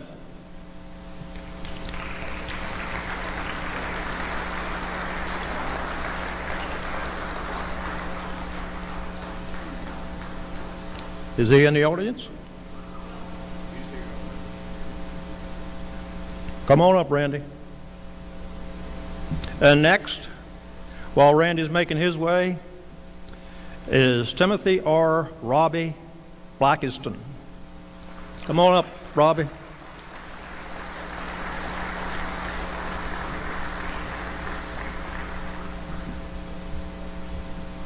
And then we have Clark Beal.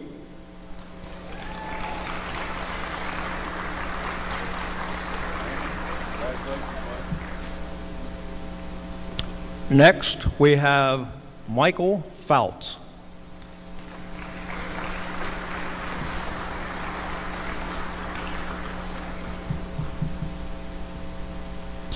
And behind him is Mike Dixon.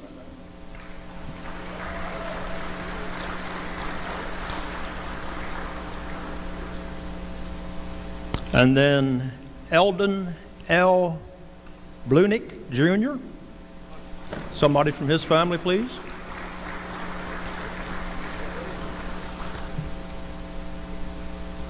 We have Timothy Ganley, and I think he's not here. Is that right, David?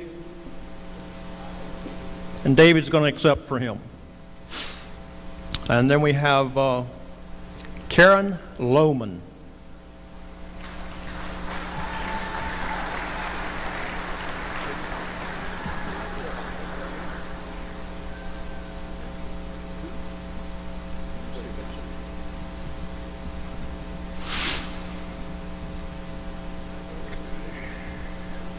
Okay, we have a couple of special awards that are to be inducted in the Hall of Fame.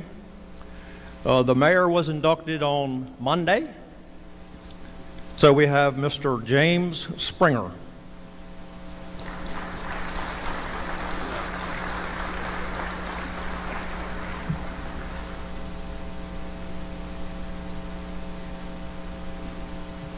And next we have a good friend of ours, Delegate Dana Stein.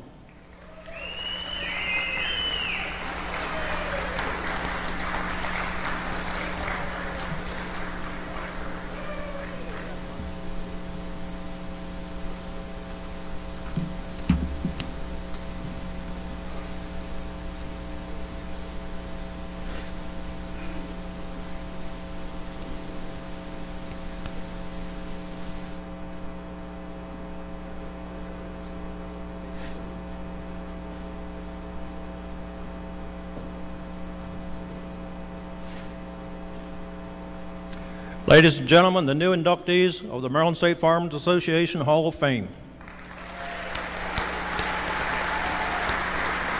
Congratulations.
And now we'll move on to the Marbury Gates Award. And then when you hear your name called, if you would please come as fast as you can to the stage. We have 64 nominees.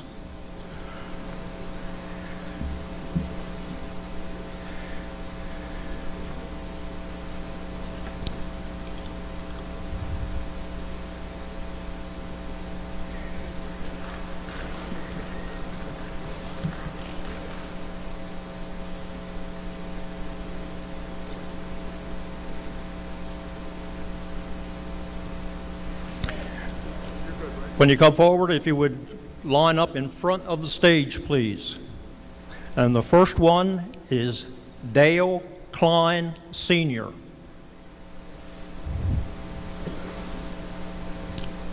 Next we have Charles Riga. And then we have Dennis Mathias. Alan Brawner, Sr. Robert Bobby Burrier.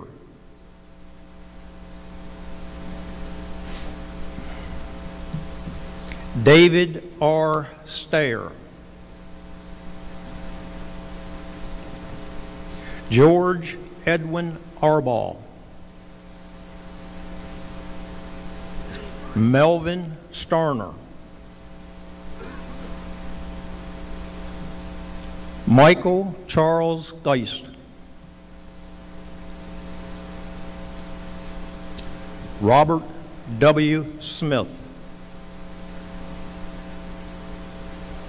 Richard Scott Smith.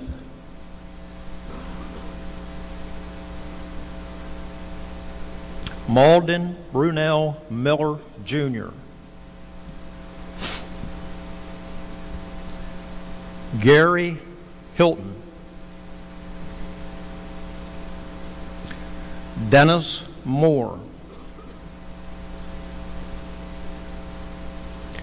Larry Isminger. Edward T. Klopper.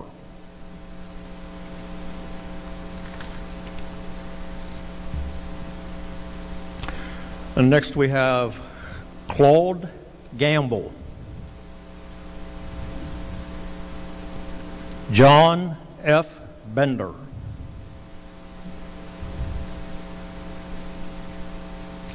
Barry Burrier.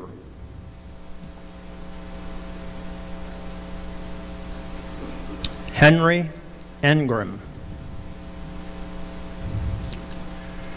Richard Dickey Walls.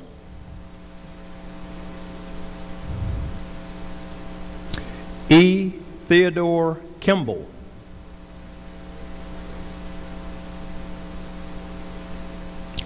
R. Dale Lohman. Thomas E. Fleming. Fred Meyer. Donald Flair II. Thomas Eicher. David Green. John Krebs IV. David W. Lewis. Richard Wentworth Sr.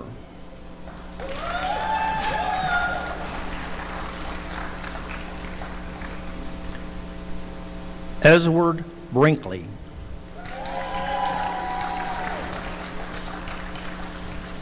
Donnie Corun. Michael Richards. Stephen Thomas Nabrowski from Middletown.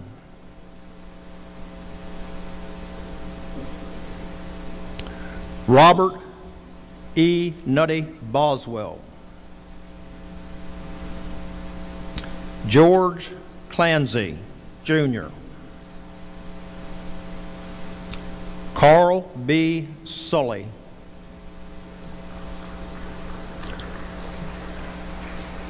David M. Wood. Kenneth Scully.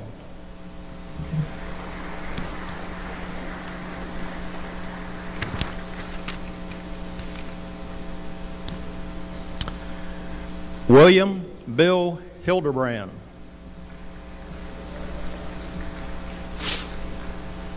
James Wallace. Harry Sonny Everett. F. Bruce Neal. Dale Browning. Michael Birch. Edgar Davis. Robert Gartner, Jr. Thomas Gartner, Sr.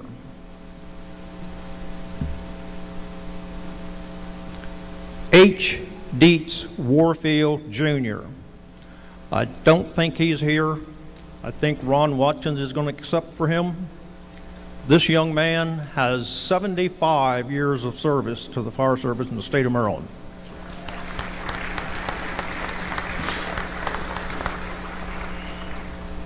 H. Wayne Warfield. Robert Braden. Nelson Smith. Claire Ebersol. Robert W. Jacobs.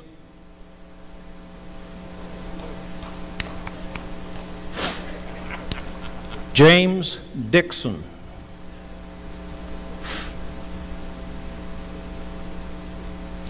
David Golker.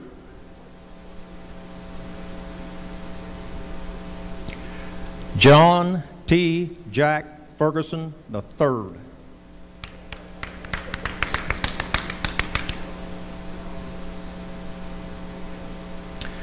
Jack Emery. Marion Davidson, Jr.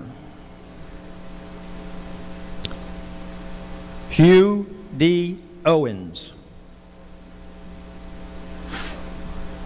Austin E. Umble. And Kenneth Holden.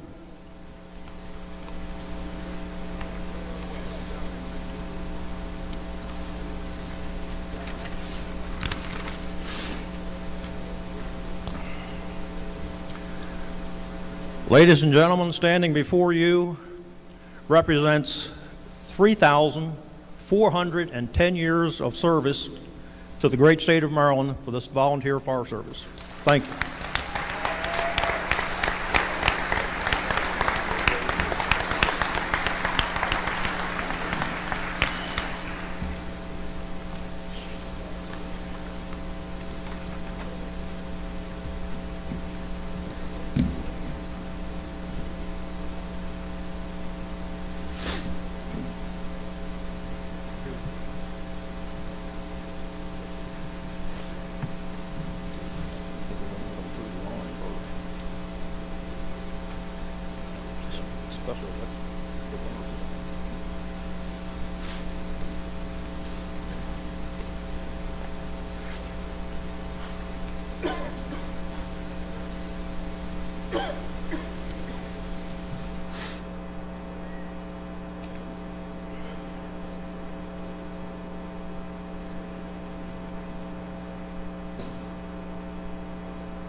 Want to do it now? He's sitting down. Yeah, he's sitting down. He's right up front. Continue on.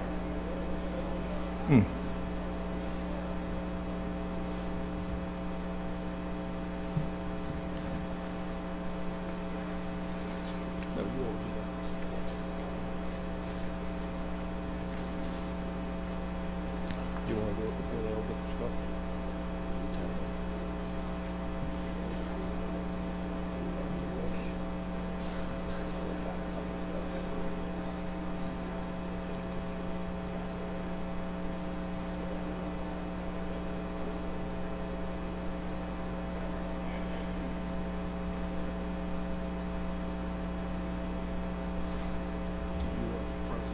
Yes, President. Yes, sir.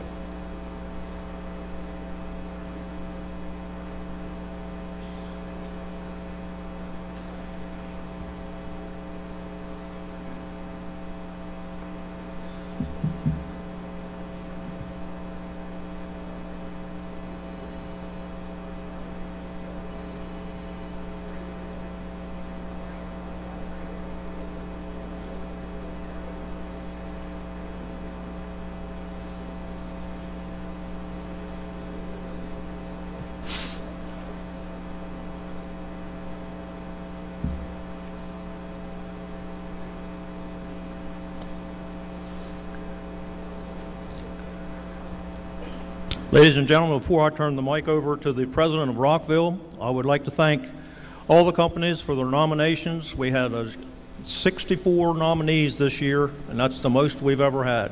So thank you, and keep sending them in. And now we'll turn the mic over to the president of Rockville. Thank you, sir.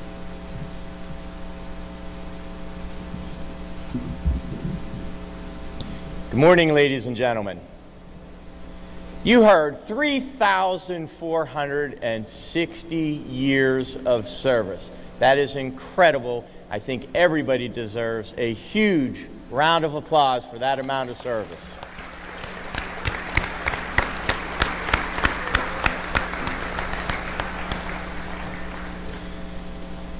On behalf of the officers and members and nearly 300 active members of the Rockville Volunteer Fire Department, we are pleased to present this most prestigious award.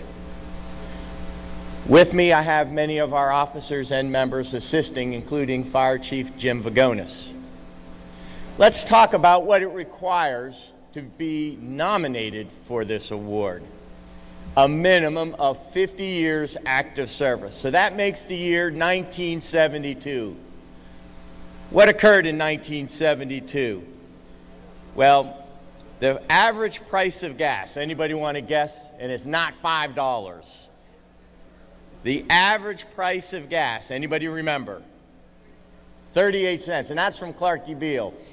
Only up in his neck of the woods. It was 55 cents. The average house cost $27,600. The average income, $11,859. Obviously, they were not firefighters. The average rent, $165. Tuition at Harvard that year was $2,800. You could go see a movie for $1.75. Mr. Jacobs told me he would not spend that much. Eggs, 45 cents a dozen. What occurred in 1972? Sadly, 11 Israeli athletes were murdered in Munich. 5 White House operatives are arrested for burglarizing the offices of the Democratic National Committee. Chief Ferguson might have been investigating that. I'm not 100% sure. And a congressman was sworn in as vice president, Mr. Congressman Ford. George Carlin was arrested by Milwaukee police for the public obscenity, reciting his 7 words you can never say on television. Everybody remember those 7 words? They are, no, we do not say those at the Maryland State Firemen's Association either. The Dallas Cowboys defeated Miami at Super Bowl V, 24-3. And all these men and women before you were volunteering in a fire company in the state of Maryland.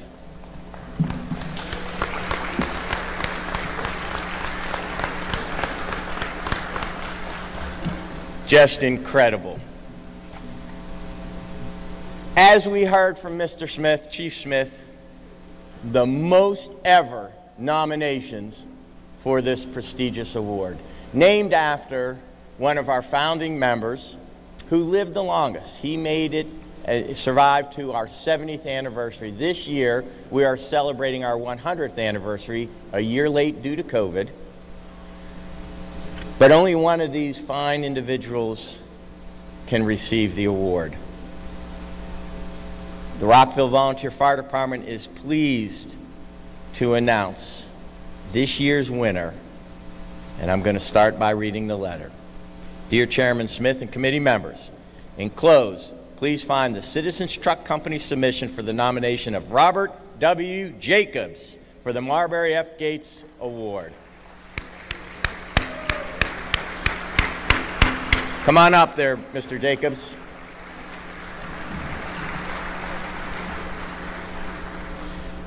Robert joined the Citizens Truck Company on August 11th, 1964, starting his 57 years of dedicated service to the fire service. We hope you see the value in Robert that we see and the dedication and commitment he has provided to his community and the fire service. Since joining the fire service and Citizens Truck Company, Robert has been an active member, not only in serving his community, but also in serving the state of Maryland. Robert, the current president of the Citizens Truck Company, was an active volunteer driver for over 45 years, making sure all apparatus responded to calls and provided the best protection to the community we serve. Robert has held several officer positions during his 57 years at Citizens Truck Company, as well as holding the office of president in the Frederick County Volunteer Fire and Rescue Association.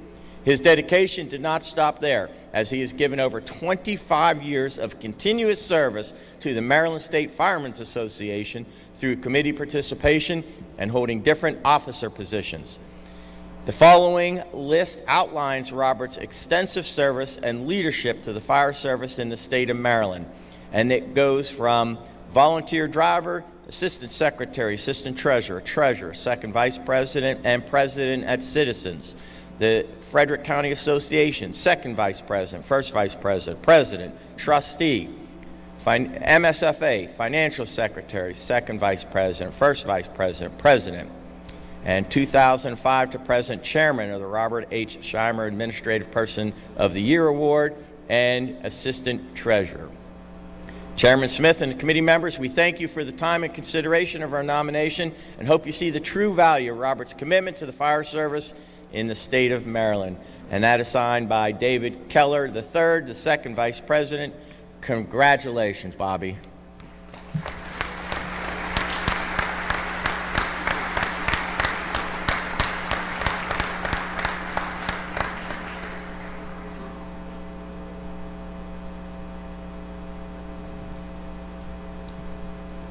And we have a certificate from the governor also.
Copy.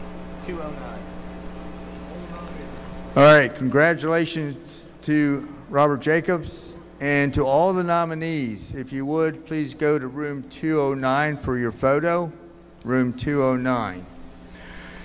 Also, I'd like to remind you that we still have counseling available in room 208, so please, if you feel so, avail yourself of the services that we have available to you there. Also, we have an announcement that those of you who may be traveling today, Route 50 will be closed at 12:30 for the beginning at 12:30 for the funeral of the Wicomico deputy sheriff. And Mike LeComte has some additional details on that closure. Michael? Hey everybody, just for stress management, the State Police Superintendent advised us 589, which is the road that takes you to Ocean Pines where Ocean Downs Raceway is. At that point, all the way to the high school, which is called Friendship Road, both eastbound and westbound will be completely shut down. They're going to be parking the fire and police and whatever vehicles there for the funeral procession. If you have to leave here after 12:30, you want to take Maryland Route 90, which is a 62nd Street bridge, or go to Route 54 or whatever. But if you go past Wawa in Ocean City, you probably know where that is, or the mall, you're going to be in trouble because it's going to back up to turn and go northbound on 589. It's going to back up severely. So if you get to Maryland Route 611, which takes you down to Assateague, that's probably going to be your last egress.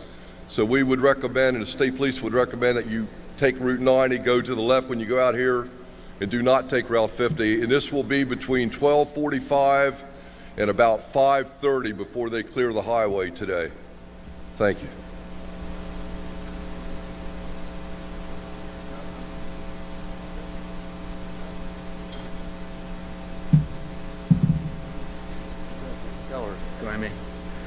All right, it's my pleasure to present the Edward L. Amkey Cadet Awards. First, I'd like somebody from Upperco, Baltimore County, to come up and receive the award receive the trophy for the award that they won last year. Somebody from Upperco? All right, well, I know where to find them.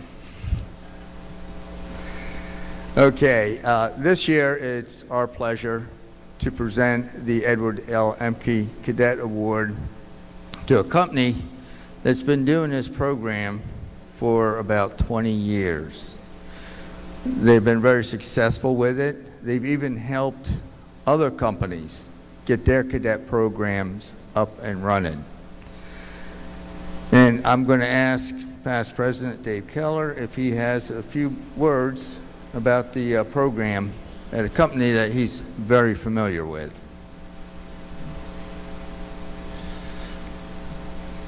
Yeah, this group of individuals, I mean, they come together, they keep training. Even when COVID was going on, they still went and put their mask on and they did everything they were supposed to do. They went out and helped other individuals to start programs. I mean, for these young men and women to go help other people and to make sure other communities are safe, that speaks volumes. It's just a great program. And I just wish that we could find more juniors to go across this great state and to get involved and do stuff in their community. And it's an honor and a privilege to announce this year's winner is the Williamsport Volunteer Fire and EMS Company. Would you please come forward?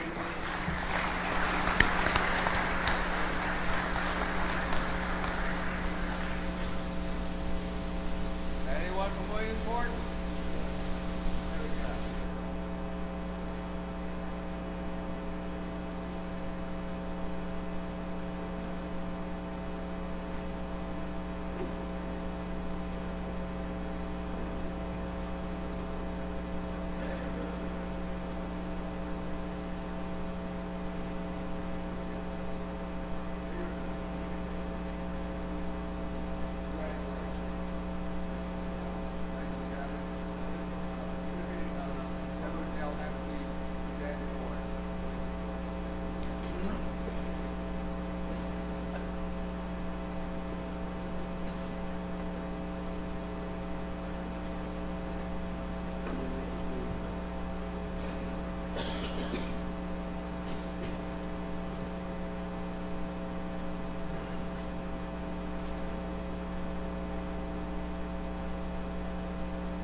I'd like to ask Rick Baker to the podium for the presentation of the Oscar Baker Award.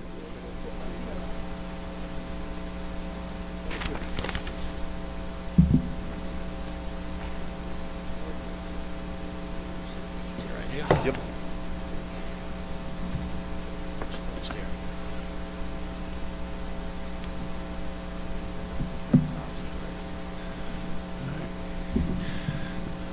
Good morning. I'm Rick Baker, and I'm past president of the Mount Airy Volunteer Fire Company. It is with great pleasure that we present the past president, C. Oscar Baker Rookie of the Year Award for the 21st time. This award was established to honor past President Oscar Baker for his 60 years of active service back in 2001 to his service to the citizens of Mount Airy, Carroll County, and the state of Maryland. He has been a member of the Mount Airy Volunteer Fire Company since 1941. Oscar was celebrating his 100th birthday on this coming Friday on the 24th that we all heard and celebrated yesterday with him. Oscar's not here with us today, but is watching from home with his family, and you will hear from him in a few minutes.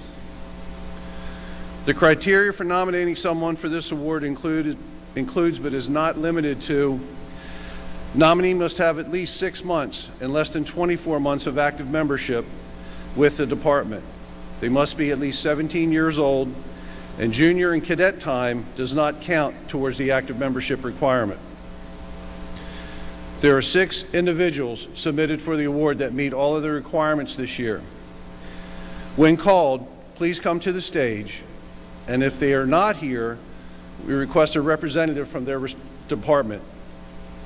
The nominees for the 2020 C. Oscar Baker Rookie of the Year Award are Melissa V. Kane from the Odenton Volunteer Fire Company, Lucas Miranda Martinez from the Pikesville Volunteer Fire Company,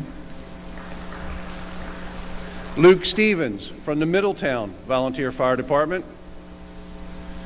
David Calloway of the Winfield and Community Volunteer Fire Department, Robert Dodge Jr. from Ridge Volunteer Fire Department, and Devin A. Bean from the Hollywood Volunteer Fire Department.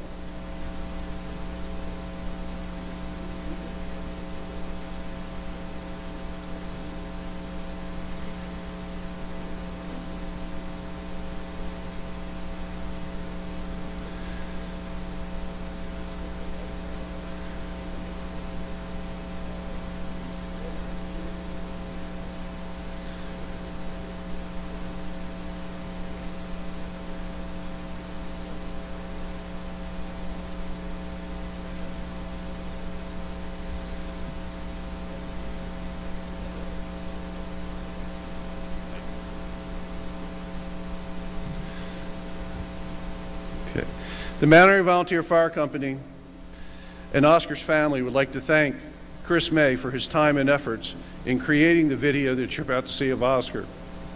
Now, a few words from past President C. Oscar Baker.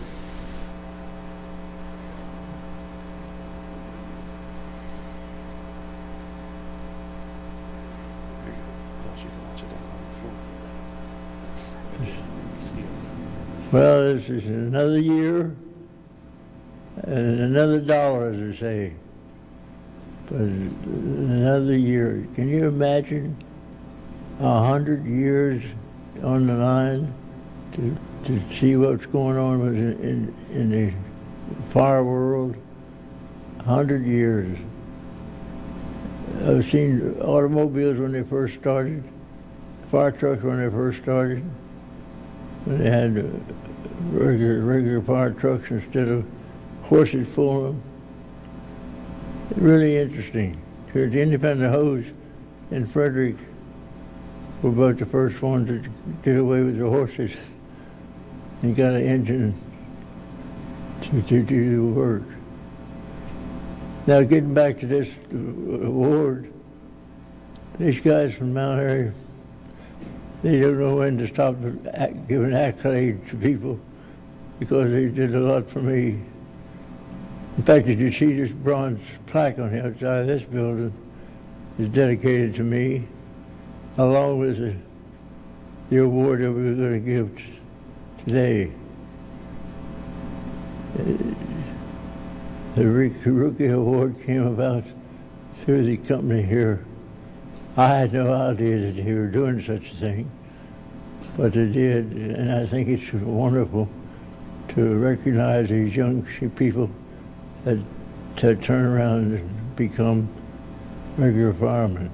And every chance I get, I talk to these young people, boys and girls, and tell them how important it is to be a member of the fire service, because paid member of the fire service in the future is going to be the thing to talk about, because it's going to mean a whole lot to people, a whole lot to young people, because it'll have a wonderful future in front of them. Luke, congratulations all the way. Luke, if you got a Stevens bloodline, you got to be good. You got to be a good fireman, because it's in your blood. It goes way back to different categories, generations. Well, fellas, you're going to have another good year, and I'll be thinking about you and wondering how you're all doing. Thanks so much for listening to some old man put his crank. I'm sorry I break up my speech, but a wonderful time. And thank you all for coming. I appreciate the Ocean City Fire Department.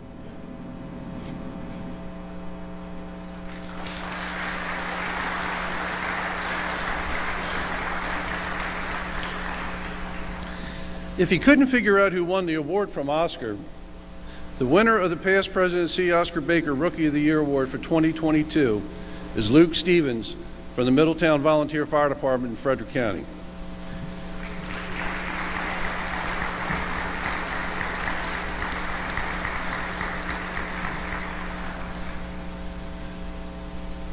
The following are some of Luke's impressive accomplishments so far in his firefighting career. He joined the Middletown Volunteer Fire Company in August of 2020. He was a senior at Middletown High School. He's a third-generation firefighter. He has completed Firefighter 1 and Firefighter 2, Hazmat Ops, EMT, Rescue Tech Site Ops, numerous skills drills training. He's participated in several projects with the Middletown Elementary School and National Night Out.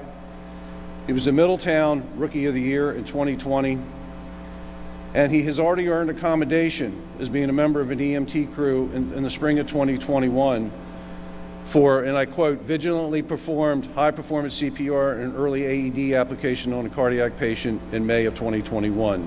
That resulted in a positive a positive result.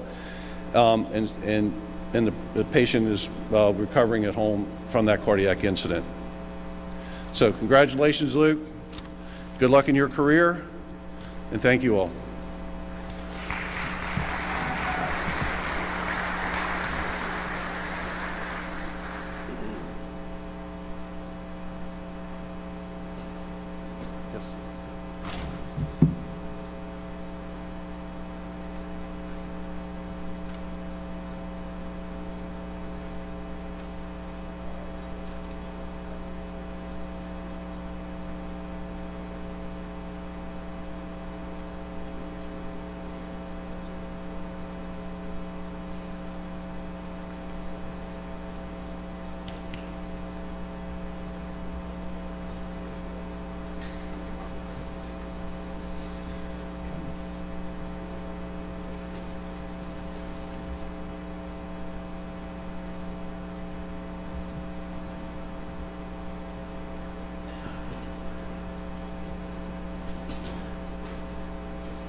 Congratulations to all the nominees, and congratulations to Luke.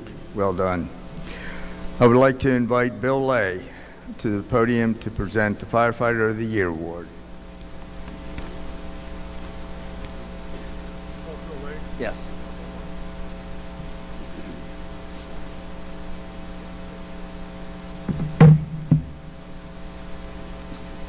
Good morning. I'd like to introduce the members of the Firefighter of the Year Committee. If they're in the audience, please come forward. My name is Bill Lay, Chairman. Vice Chairman James Yarbo, Timothy Dayton, Michael Pfas, John Fisher, John Gatton Sr., Bill Smith, and Jeff Thompson.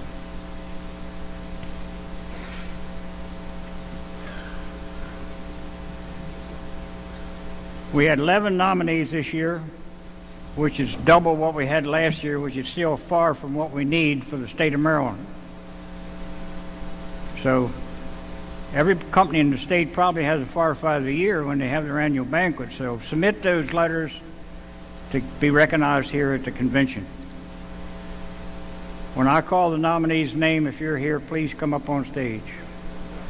Scott Thomas Hankinson, Scott Best, Stacy Lagan, Jason Lovelace, Caitlin Arthur, Clinton Polk, Scott McCloskey, Adriana Sanger, Jameson Mathis, Douglas Wilson, and Laurie Ruckman.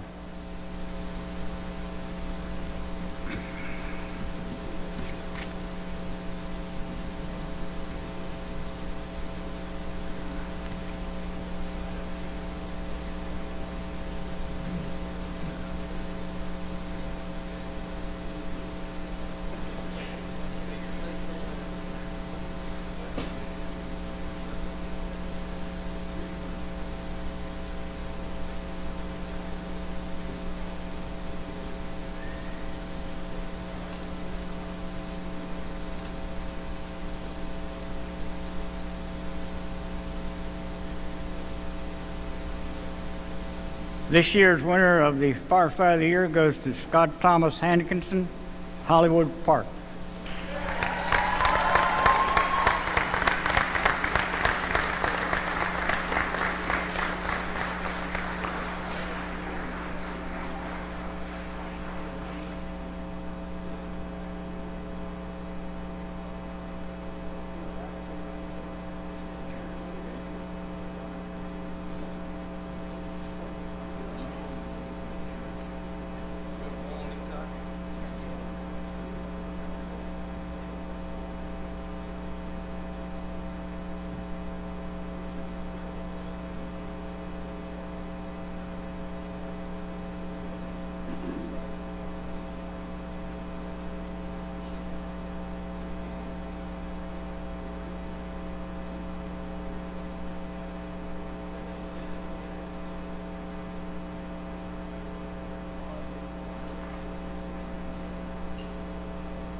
I'd like to invite Bob Phillips to the podium for presentation of the Legislative Committee Awards.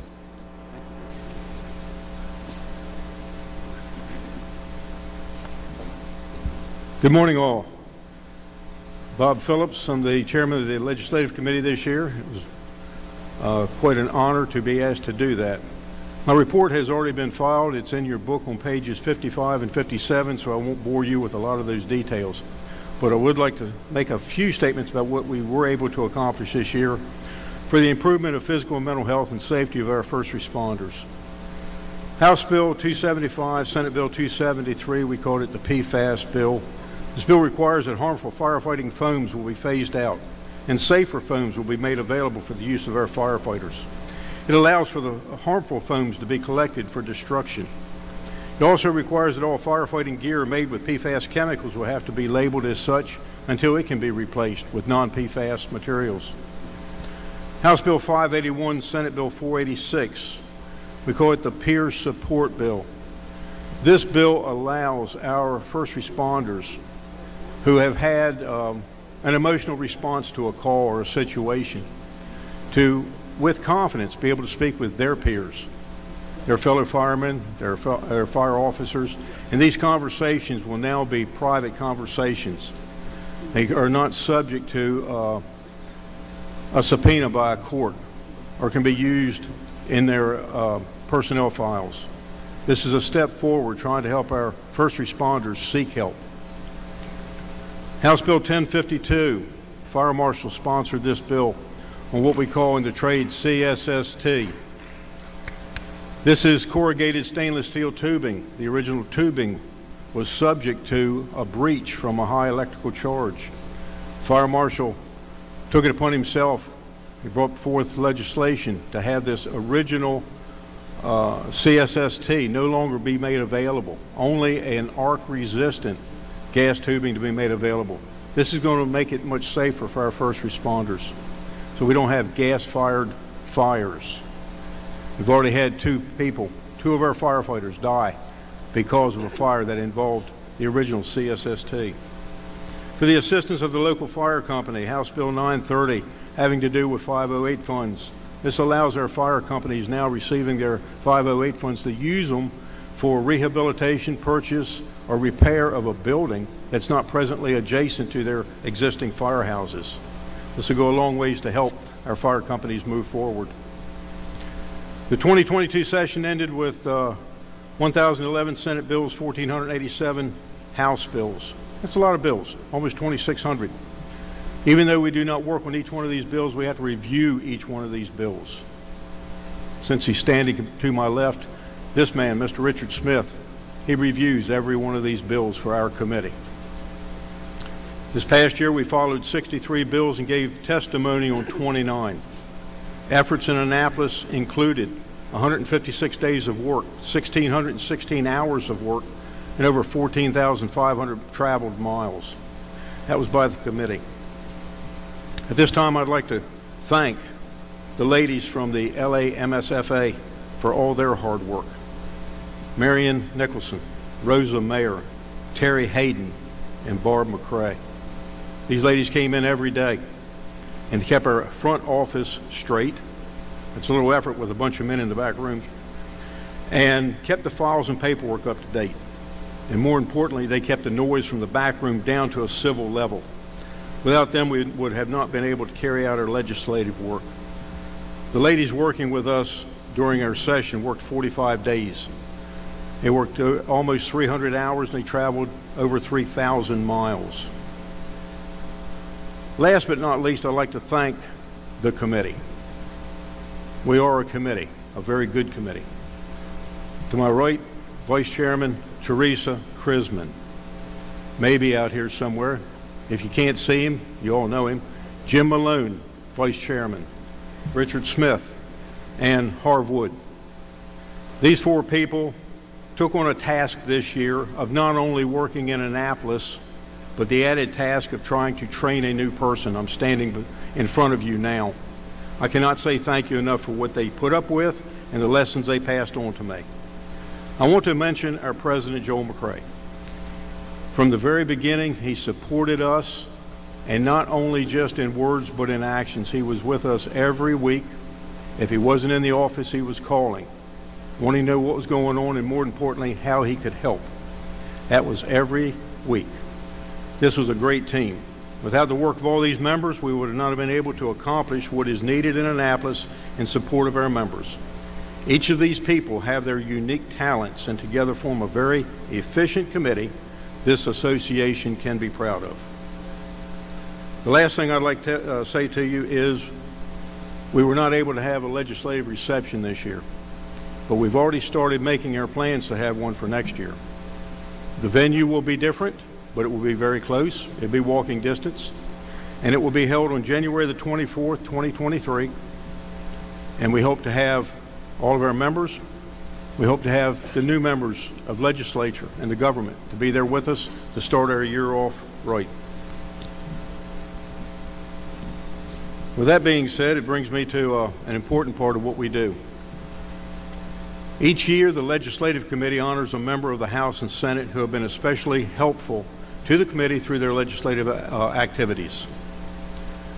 This year, Mr. Steve Cox will be presenting the awards.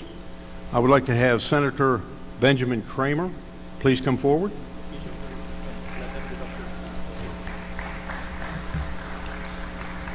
Read the plaque. You can use this one. Just okay. This is to I'm just going to read the plaque one because they're both the same, and this would be for Senator Cramer, presented to Senator Benjamin Cramer in recognition of his contribution in promoting the betterment of the Maryland Fire Rescue and Emergency Medical Services through the successful legislation and the legislative process. Presented this 21st day of June 2022, a Joel McRae President, awarded and sponsored by the Hartford Cecil Volunteer Firemen's Association.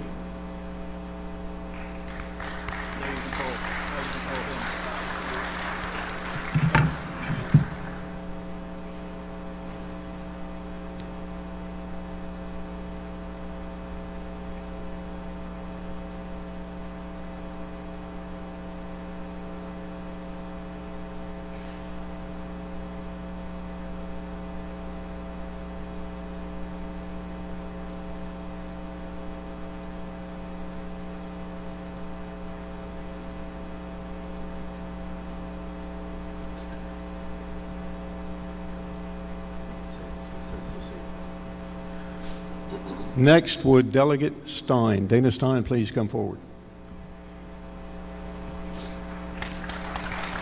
His plaque says the same thing, it's just with his name on it instead.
Next, I would like to present Richard Smith. He has a special award from the MSFA to present. Thank you, Chief. If I could ask Delegate Maggie McIntosh to come to the stage, and she will be escorted by Chief Robert Murphy from Eldorado Brookview. We have a very special award for Delegate McIntosh.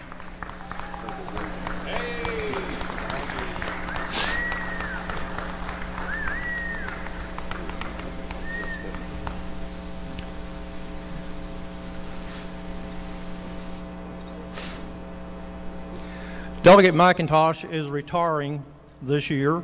She's not running for re-election. We certainly appreciate everything that she has done for us, which I can't name the number of things that she has done for the Maryland State Firemen's Association.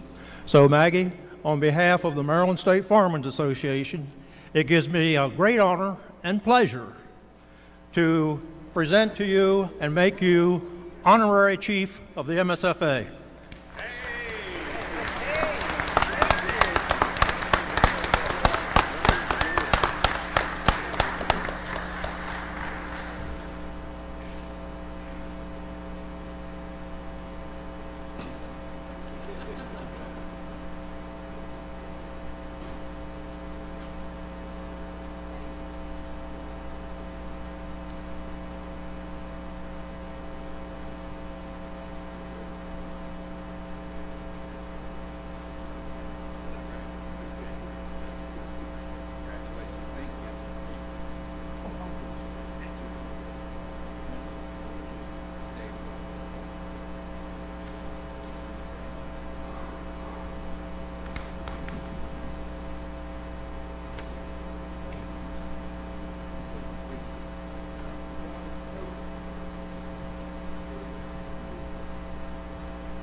I would like to invite Michael LeComp back to the podium for presentation of the Life Safety and Fire Prevention Awards.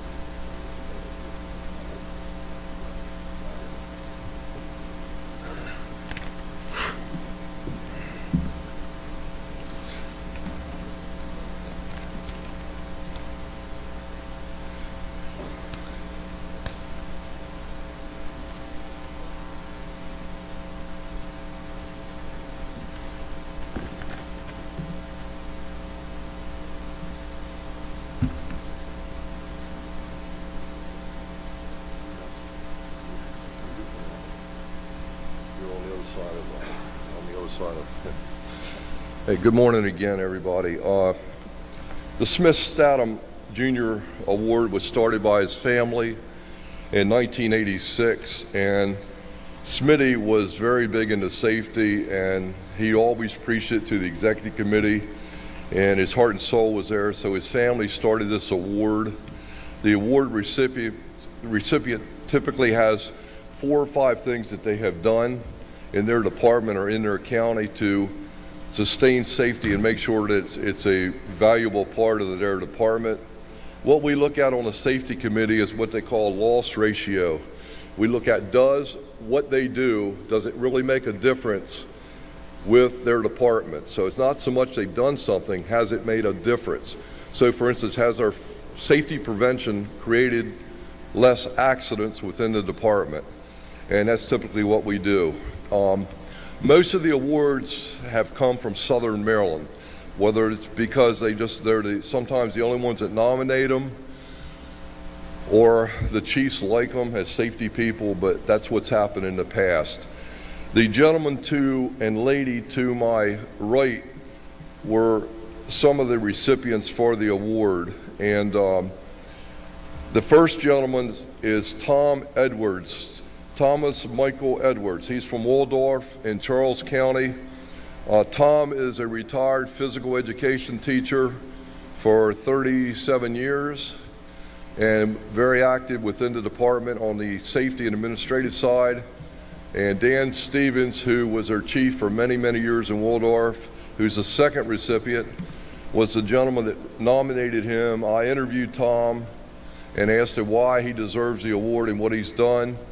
The point being is he started investigating accidents, looking at the causation of accidents, looking at anything he could do to prevent another accident from happening. When you get a large department like Waldorf, the frequency of accidents running up and down 301, all the traffic congestion, and the frequency of that volunteer to fire department running calls will make accidents go up. So it's easy to do him. I did it for a living full-time with Nationwide Insurance, but he went after the root cause and they have dropped their losses.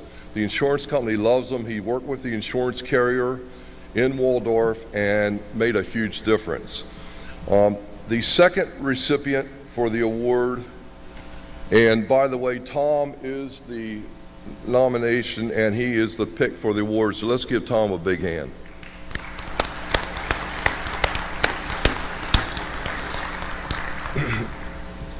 The next gentleman to his right in the red shirt has been around longer than I have. That's a long time. He has. And his wife Bobby also. Dan is the former fire chief for many, many years of Waldorf, Charles County. Dan has been the director overseeing training and safety within the Maryland State Firemen's Association. Has been very active with the fire chiefs. And Dan is a man that you can turn to for anything that you need. He has been there, done that. He was a full-time regional coordinator for MIFRE. His former job before that involved safety, and he's somebody that somebody like myself or JJ Lanat or somebody would turn to, because Dan can find an answer for you. And Dan has been a huge asset and very supportive of safety. I don't think Dan's ever missed a meeting of the safety committee, he and his wife Bobby. One time they went when I wasn't there, and we didn't have the meeting, but they drove anyway. And thank you for doing that, sir. But he's never missed a meeting, so his heart is in the right place. The person on the other side of him is my good friend Robert Ferens from Denton Volunteer Fire Company in Caroline County. Bobby has been very active in safety here on the shore with the Delmarva Safety Association, which is a local entity that does safety here on the shore. And Bobby also is the kind of person, if there's something to learn, he will pay for it himself. So when we started looking at peer support and we started looking at suicide prevention and we started trying to get people on our own as individual fire departments and get people out there to help the different counties, Bobby was the lead. He came down here and paid for his hotel rooms. He took classes, and oftentimes the people around him were being paid, and they were being paid for by their departments to stay in the hotel rooms. And Bobby always paid out of his own pocket and never complained. And Bobby has been a resource to the mid-shore of the Eastern Shore of Maryland. And thank you, sir, for what you do. The next lady is Teresa Ann, there you are, Chrisman. Teresa has always been the kind of person that never says no. She's been integral and involved with the Ladies Auxiliary, including safety. She has been super involved with the Maryland State Firemen's Association.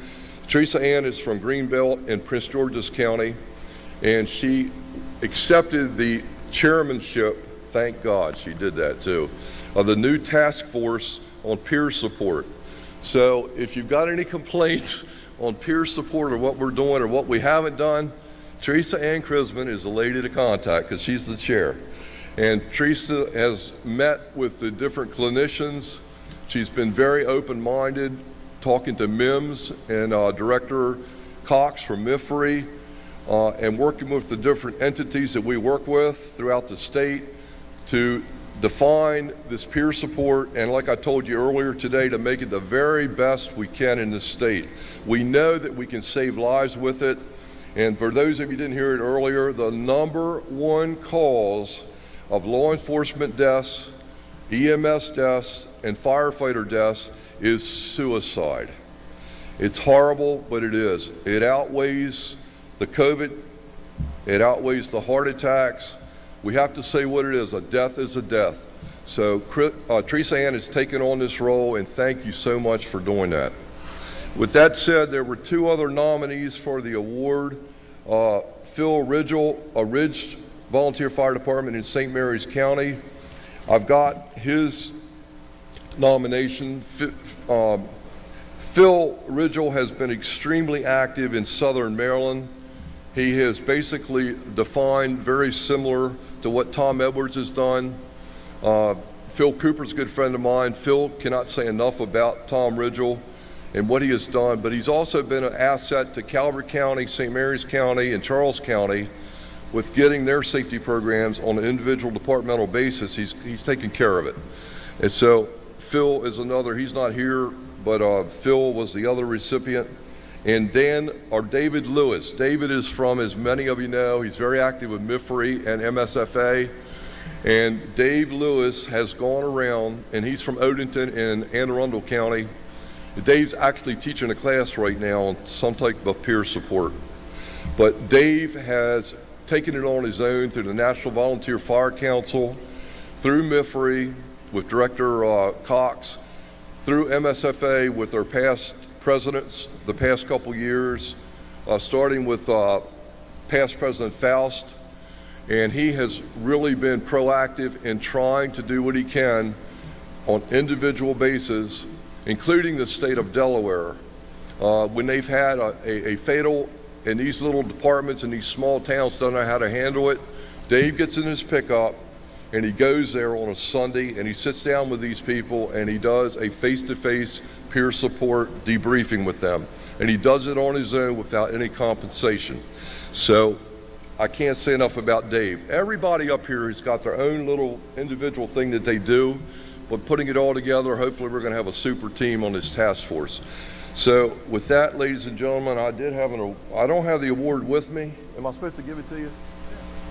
Hey there, Mr. Chairman. I don't have any awards up here, Mr. Bush. I don't have any plaques to give them. I'll tell you what, we're going to do something different here.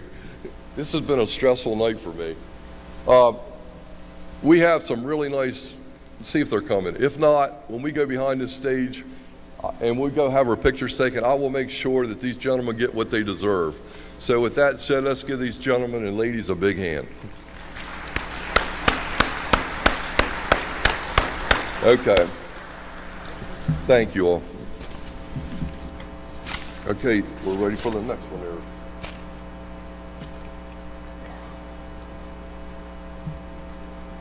Those of you just walked in while I'm waiting, again, Route 50, when you go out of Ocean City, is going to be completely shut down when you get over near the Ocean Downs Raceway until at least 5:30 this evening. So if you have to go west towards anywhere, make sure you take Route 90 or Delaware Route 54 or 146th Street, or go Route 1, but do not take Route 50 or you're going to sit because of the funeral of the deputy that was killed last Sunday a week ago. Thank you. Okay, guys and ladies. Thank you, sir.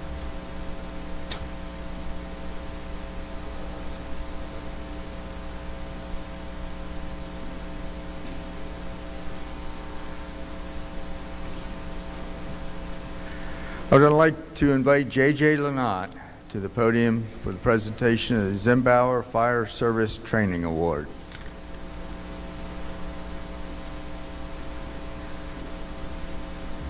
Thank you, Mr. President.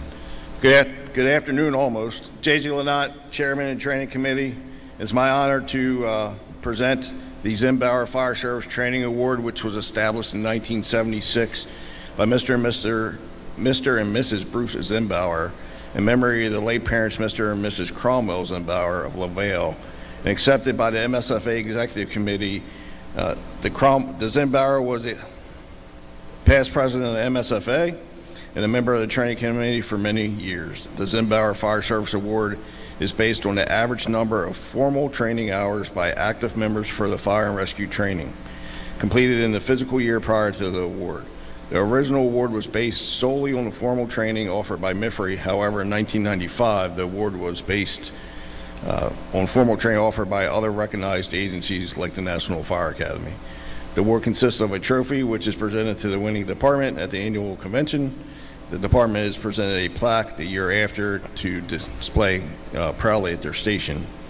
The trophy is returned and then given to the next recipient, and it's a traveling trophy. There is a first and second runner-up award also presented. The first runner-up award is sponsored by Dan and Bobby Stevens in honor of former Bay District VFD Treasurer Bob Stevens. The second runner-up award is presented by the Early Heights Volunteer Fire Company in honor of former Chief Herman Dill. This year, due to some administrative and logistical issues, the second and third place awards will be presented at the company once we validate some information, and we'll get those trophies and plaques to them. At this time, I would like to ask a representative. There's a representative from Newmarket District Volunteer Fire Department to come up and claim their award from last year. This is the plaque that will be displayed at their fire station. Anybody from Frederick County? Newmarket? Oh, got somebody coming.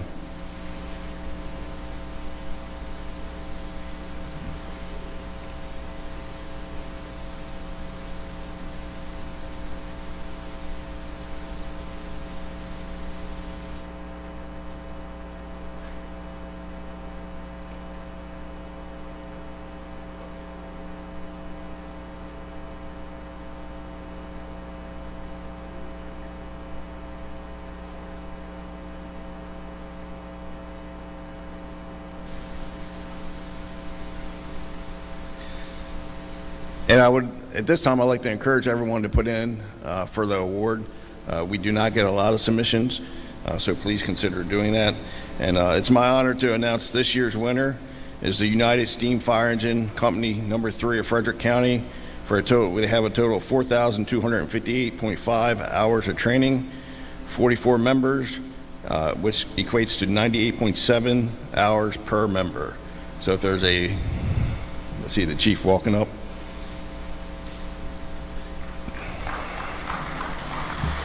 Chief, we will get you the traveling trophy. It's in Salisbury currently, and we'll get the engraved and we'll have it come to your station.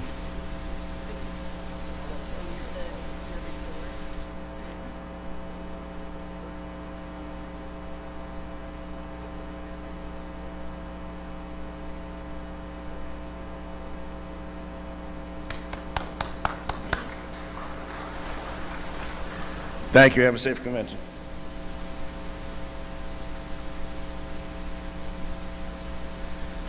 I would like to invite Bob Rose to the podium to present the John E. Sonny Rose Memorial Training Award.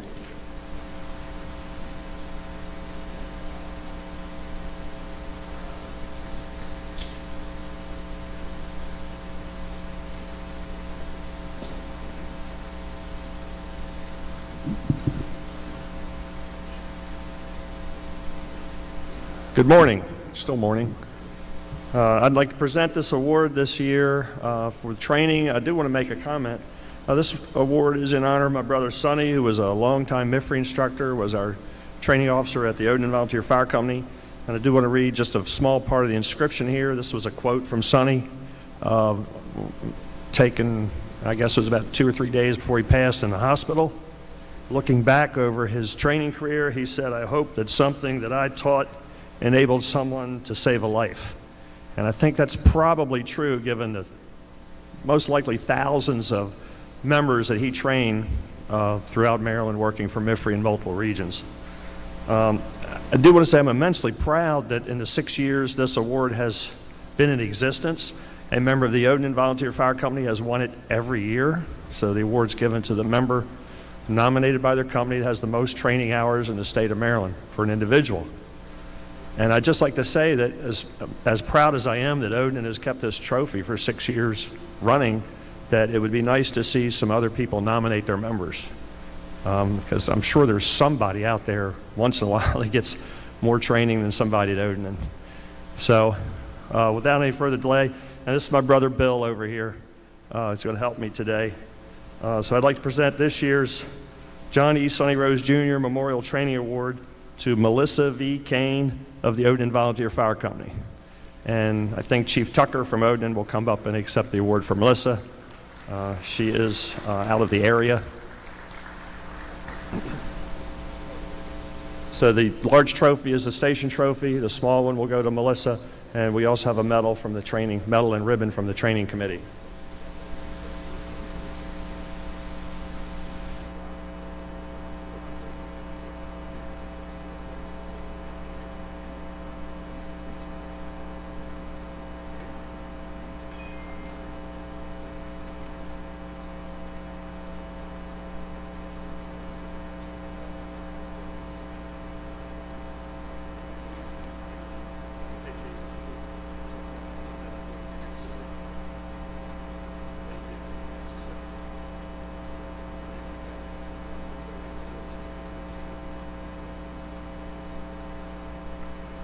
Thank you all.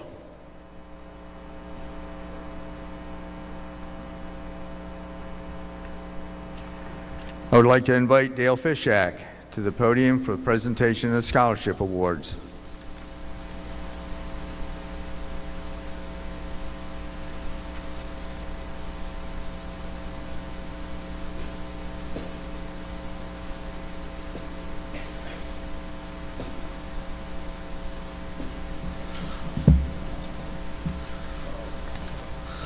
Good morning.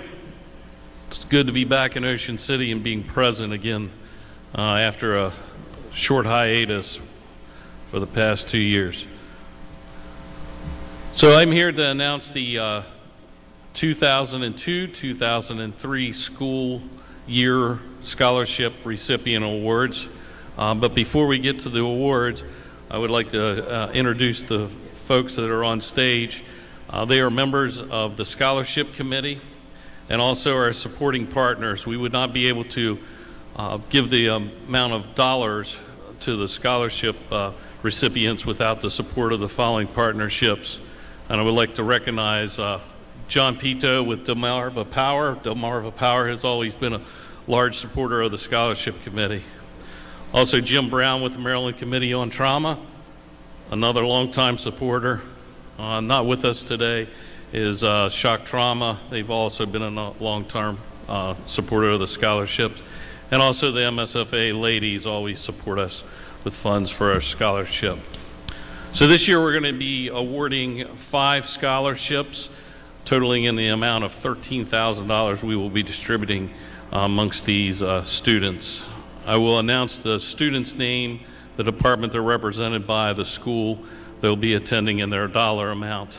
But before I start that, probably the first time in all the years I've been given this scholarship, almost every one of them called me and were a little bit in a panic because they were going to try their best to either rearrange work schedules or school schedules to try to get here.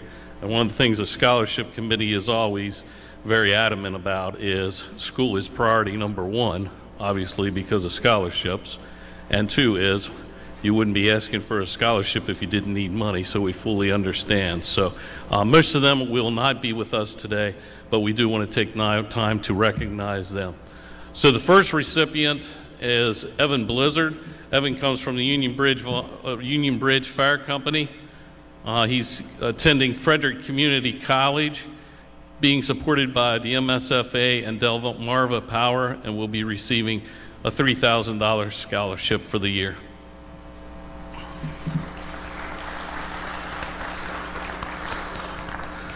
Next student is Riley Fuller. Riley comes from the Gamber Volunteer Fire Department, will be attending Carroll Community College, being supported by the MSFA and receiving $2,000 in scholarships. Next is Chloe Goddard. Chloe comes from White Marsh Volunteer Fire Company, will be attending UMBC, being supported by the MSFA ladies and shock trauma and receiving $3,500 in scholarships.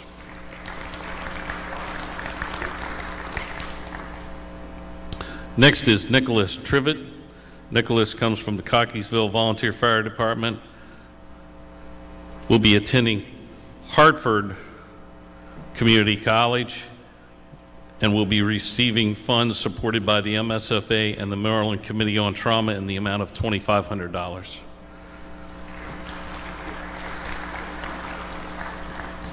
And the final recipient for this year is Shane Wendt. Shane comes from the White Marsh Volunteer Fire Company, attending Hartford Community College, being supported in funds by the MSFA, Delmarva Power, in the amount of $2,000. So congratulations to all our recipients this year. We wish them well in their school year and hope that they have a long, dedicated service to the Maryland Fire Service and EMS service community. Thank you for your time.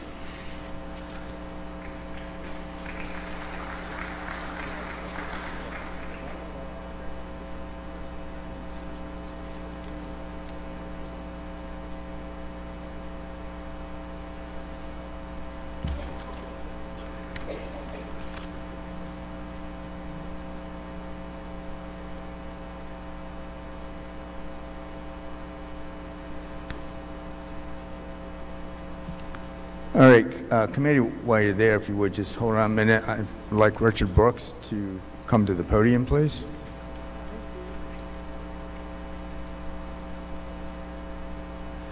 Thank you, Mr. President. Good morning, everyone. We want to do a little ad hoc recognition here, and you're all going to understand this in just a second. We have had the pleasure for decades, to have an individual at our convention and support the Maryland State Firemen's Association. He has, for decades and decades, taken the pictures as a photographer at MIMS, as the director of communications, as establishing the audiovisual studio, and during the pandemic, he retired. Now, what we have been trying to do is, as we've gone through the week, we did it at the officers' banquet Saturday night, and I asked the president if we could have the privilege to do it today, is the president to recognize Jim Brown from MIMS with all your admiration for all he has done for each one of us and his extensive tenure in MIMS, and we wish him well in retirement. And as you can see, he really hasn't gone anywhere. I think he does not have to worry as much anymore, which is important. So would you please join me in recognizing Jim Brown for an outstanding career at MIMS and receive a small token of our appreciation from the President of the Maryland State Firemen's Association.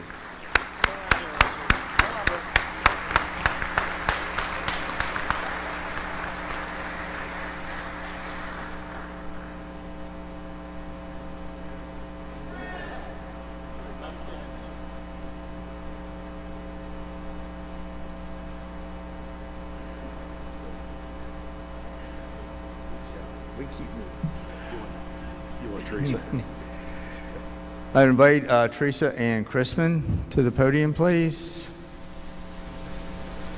While she's making her way up, Teresa is just one of those individuals. When you need something, she is somebody you can turn to. She chairs our Life Safety Committee. She works with the Fire Prevention ambassadors. This year we had a lot going on, and I've asked her to step up to chair our name change committee. She is unreplaceable when it comes to the legislative team. She does all the weekly reports. So there's just a lot I could say about this lady, but I am going to turn this over to her to do her awards. Thank you. Thanks, Joel.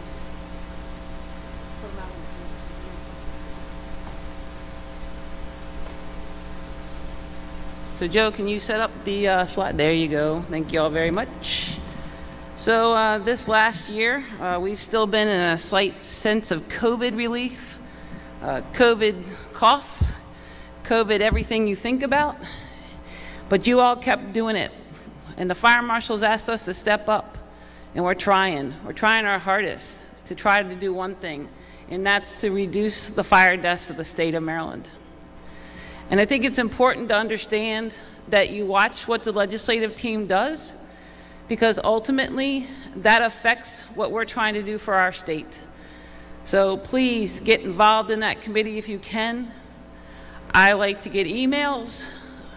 I like to receive emails, and I like to put you on my report for the legislative team that lets you see what we are doing, not only for fire prevention efforts, different bills, but also allowing us to help support the safety of one thing, and that's the fire and EMS services of Maryland. I don't want to put another name on a wall, and that's what we're trying to do here. So back in the beginning of June, I was able to travel to Boston and represent the state at the NFPA conference. It was the 125th anniversary of the NFPA. This year's message, it's up there on the screen, is Fire Won't Wait, Plan Your Escape. Over 100 years, the NFPA religiously every year at the discretion of the president has hosted a fire prevention message. This year, the NFPA wanted to do something special. They put every year's message in a hat, and they drew one out. This design thought concept was created by Mary Kay Oppie, who, when she worked for NFPA as the Director of Public Education, created this message. This message was actually done in 1994.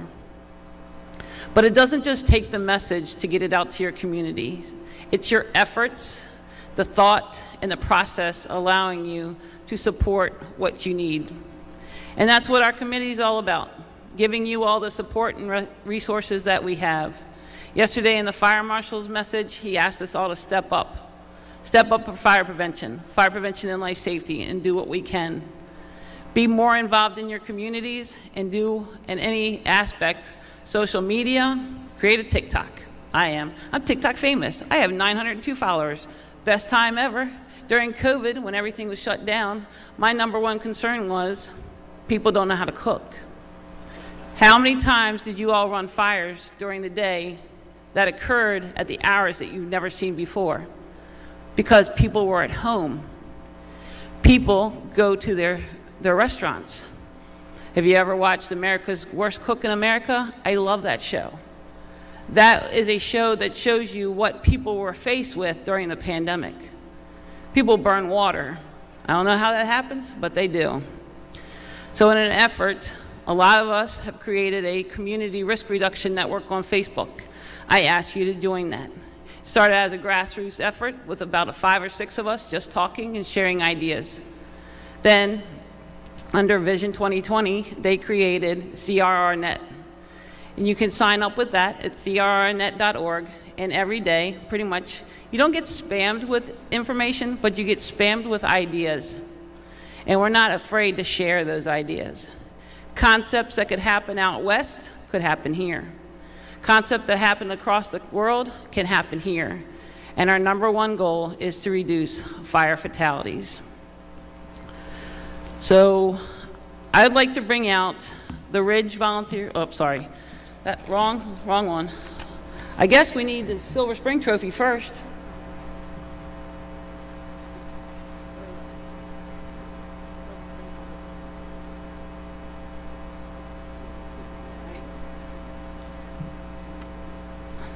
So the Silver Spring Trophy is awarded each year, and they'll come up and present, and then we will be presenting to the book award winners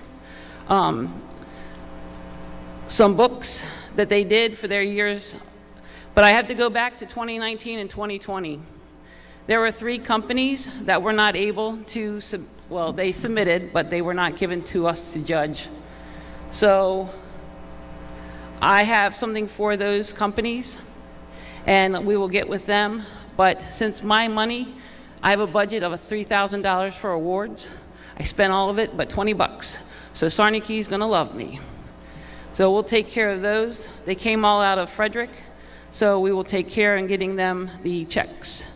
Also, and plaques. Our plaques were not able to be delivered here due to the issue that we have. Our plaques are designed a certain way, and the vendor could not facilitate those. So working with Doyle, we will work out getting that to you all.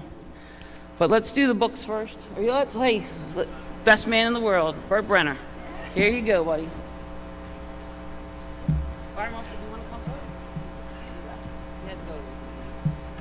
Come on out here.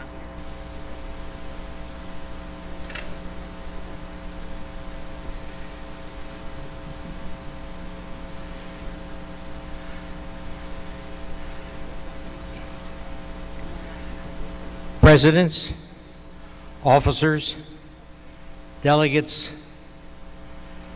distinguished guests, firefighters, emergency medical personnel, auxiliary, and everyone from their respective fire companies and rescue squads across this great state of Maryland, the President and Board of Trustees of the 108-year-old Silver Spring Volunteer Fire Department and its membership welcomes you to this annual Maryland State Convention. Again, I have the honor of addressing this convention, recognizing auxiliary members, firefighters, the men, the women, as firefighters, EMTs, paramedics, IV techs, and auxiliary members who stand tall in our service to the citizens of our great state of Maryland. The Silver Spring Trophy for Fire Prevention Excellence was born from efforts of those who have come before, some still here to guide us, and those who have gone from our physical midst and yet are remembered today for their contribution to fire prevention over the years. It recognizes the highest achievement in the field of fire prevention as judged by one's peers. This trophy symbolizes what we strive to do in fire prevention in every community of our state. In the year 2017, the Silver Spring Fire Department was recognized by Montgomery County for installing 1,000 smoke detectors to residents of Silver Spring as part of our life safety unit's activities. In addition, we installed CO2 detectors and safe fire awake units to our needy residents as part of our life safety unit activities. The funds were made available through a government grant which we applied for. The Silver Spring Fire Department was recognized, and everything goes from there. In addition, in theory, Silver Spring could have applied for the Silver Spring Trophy, but that would be a conflict of interest. In addition, the Gaithersburg Volunteer Fire Department has participated with our installations in order to create their own life safety unit. The Silver Spring Trophy singles out an outstanding member of a fire department, rescue squad, or ladies auxiliary who deserves individual recognition for the excellence of the year. And as it turns out, I guess it was 2018. We had a 2-year lapse due to COVID. We recognize these efforts and fresh, new, innovative ideas which bring credit to the fire service, respect to the fire company, and give honor to our state association. In the field of fire prevention for the year 2021, it gives me great pleasure to present to this convention the winner of the Silver Spring Trophy for Fire Prevention Excellence from the County of St. Mary's. Winner, Firefighter Scott Best, Ridge Volunteer Fire Department.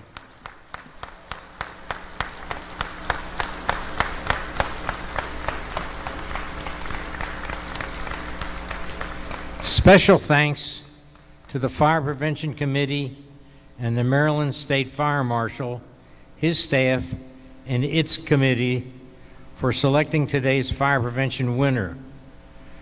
There were a limited number of applicants for the Silver Spring Fire Prevention Award this year due to the limited activities from the COVID epidemic. I hope your companies can find the effort and the time to submit their prevention to the convention next year with excitement as we honor our future women. Thank you all very much for your kind attention this morning. Have a great convention, and let's have some innovative contributions to the fire prevention program in 2024 for the year 2023. As an additional note, all winners receive a separate plaque to keep in their home as a special remembrance for this morning's prestigious award. Thank you again for your kind attention this morning. The Silver Spring Fire Department looks forward to next year's convention with excitement as we honor our future winners. Thank you very much.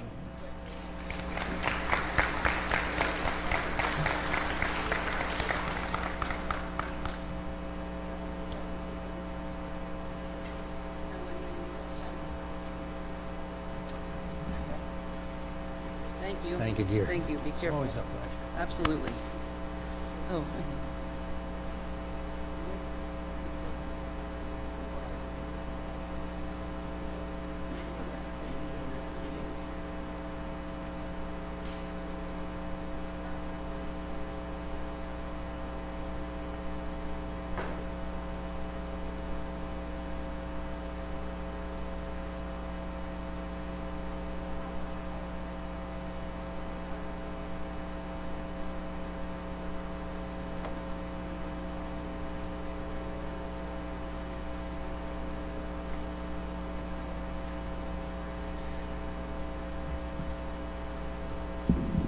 So from the 2019 books, if anyone from Lewistown is here, Jefferson and Junior, we have a check for $150 to help support your fire prevention efforts in the state of Maryland. Yep, thank you.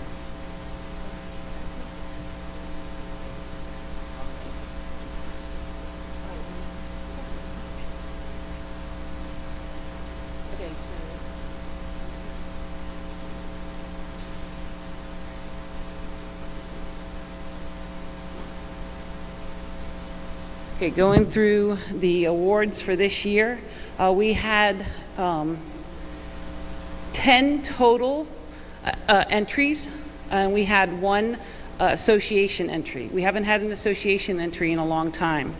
So for our single projects, we had Cape St. Clair and Hughesville. The judges were the Washington, D.C. Fire Inspections, Investigations, and Prevention Unit. They looked at all the books. They were very, very impressed, and they would like to steal some ideas, just to let you all know. So the first place is Hughesville with $300, and second place is Cape St. Clair with $250. So is there anybody from Hughesville or Cape St. Clair here? And we have your books here too, so you get to take them home with you.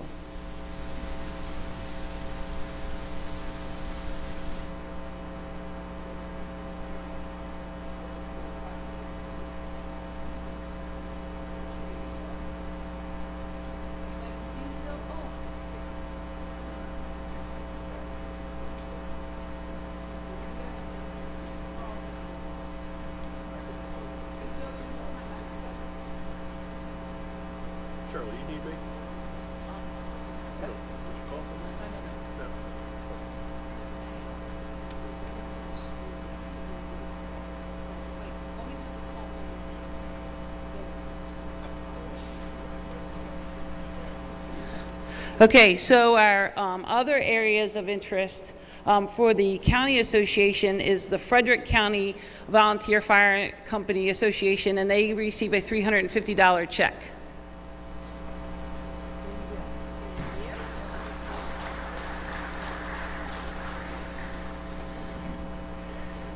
So, going from the bottom up for the singles and your overall, I'll tell you, this was very hard judging for the department. In seventh place is Graceham for a $100 check. We have anybody from Graceham here? Okay.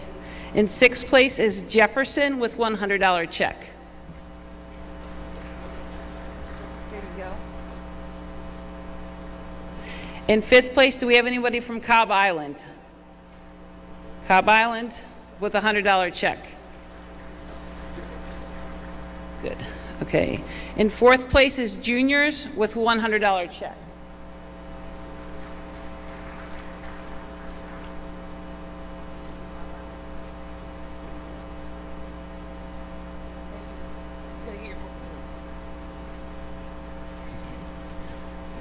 Third place is Potomac Heights.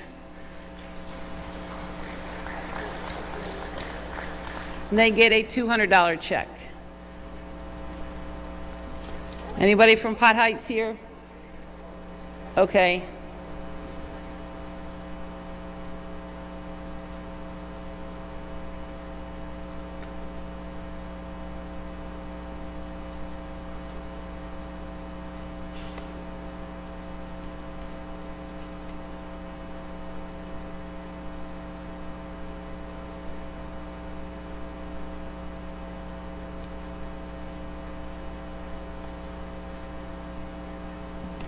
Second place is Bay District for $250. Anybody from Bay District here? Okay, we'll work on that. And then in first place is the Ridge Volunteer Fire Department for $300.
Again, I'd like to congratulate Scott.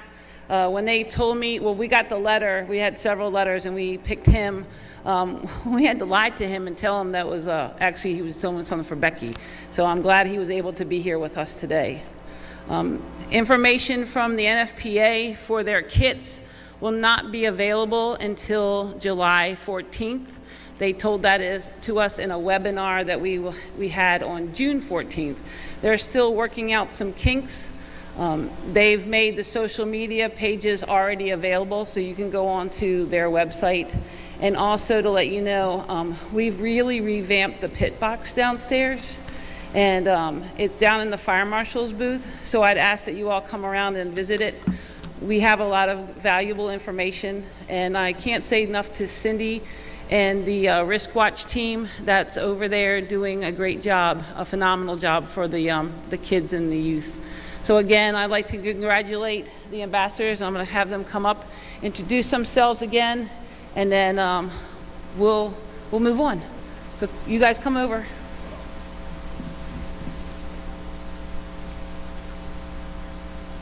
Just say your name, where you're from, and hey, I'm here. Hi, I'm Caroline Little. I'm originally from Cecil County, but I'm your new Miss MSFA Fire Prevention, and I'm super excited for this year to be able to travel the state and work with you guys. If any of you guys have events or anything you'd like me or my fellow ambassadors to come to, I have business cards that I can give you afterwards. Thank you. Thank you. Hello, my name is Ashley Paulson. I'm originally from Carroll County. I am the Miss MSFA first runner-up for this year. And like Caroline had mentioned, we have business cards, so any events near or far, we are willing to go. Thank you. Good morning, at least I think it's still morning. My name is Laurie Logruckman. I am originally from Carroll County, but I am the new Miss Maryland Fire Chiefs, Fire Prevention. I am excited to see what this year brings, and if you need any help or would like me to come see, stop by, find my name, find my phone number, and I can get it for you. Thank you. Good morning, everybody. My name is Abby Hunnicky, and I am Harford County Miss Fire Prevention for this year. Just like the other ambassadors said, I'm very excited to see what this year holds for all of us, and if you guys have any events you would like any of us to go to, track us down. I'm sure we will all be very happy to attend whatever you guys would like us to. So, thank you.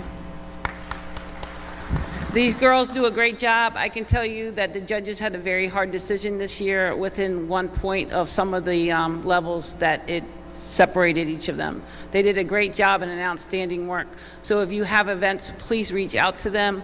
We've made their information available, and please get back out into your communities and do whatever you can do to make a change and make that effort to help reduce the fire fatalities in the state of Maryland. Thank you. Thanks, girls. All right, goodbye.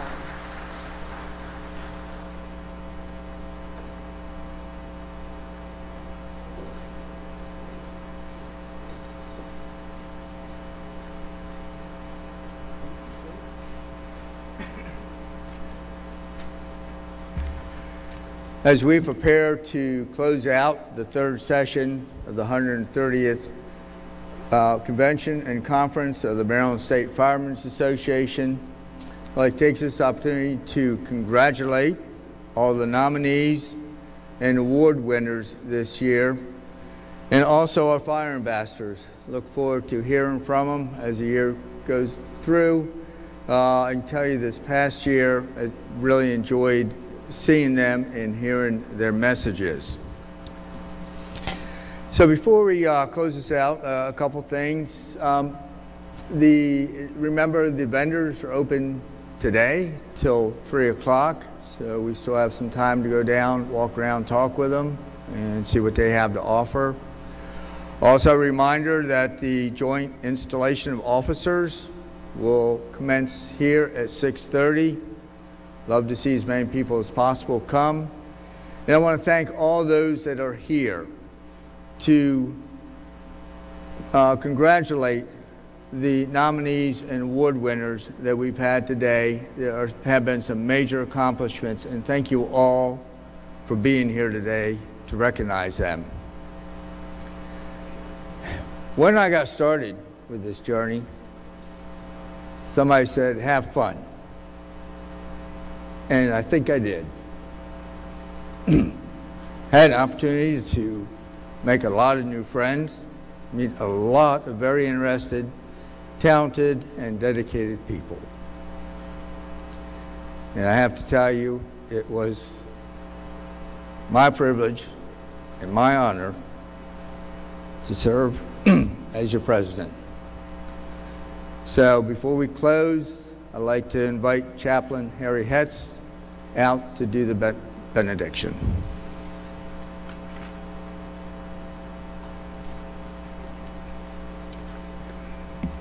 Let us stand, please.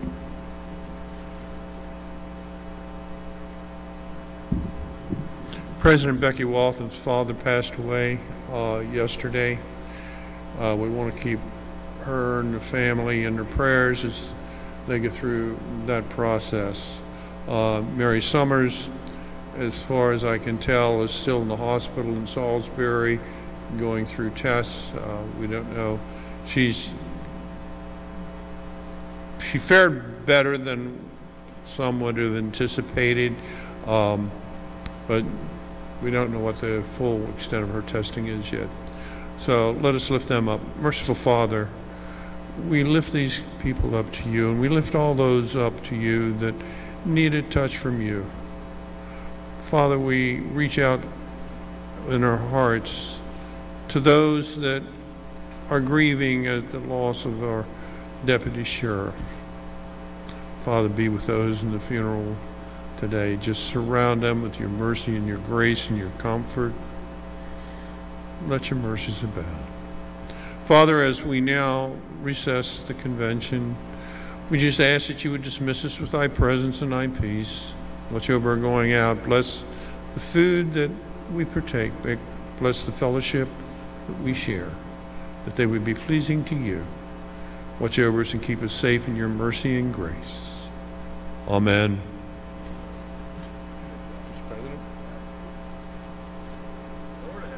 As my last act of president, I declare the third session closed. Have a nice day. Yeah, good job.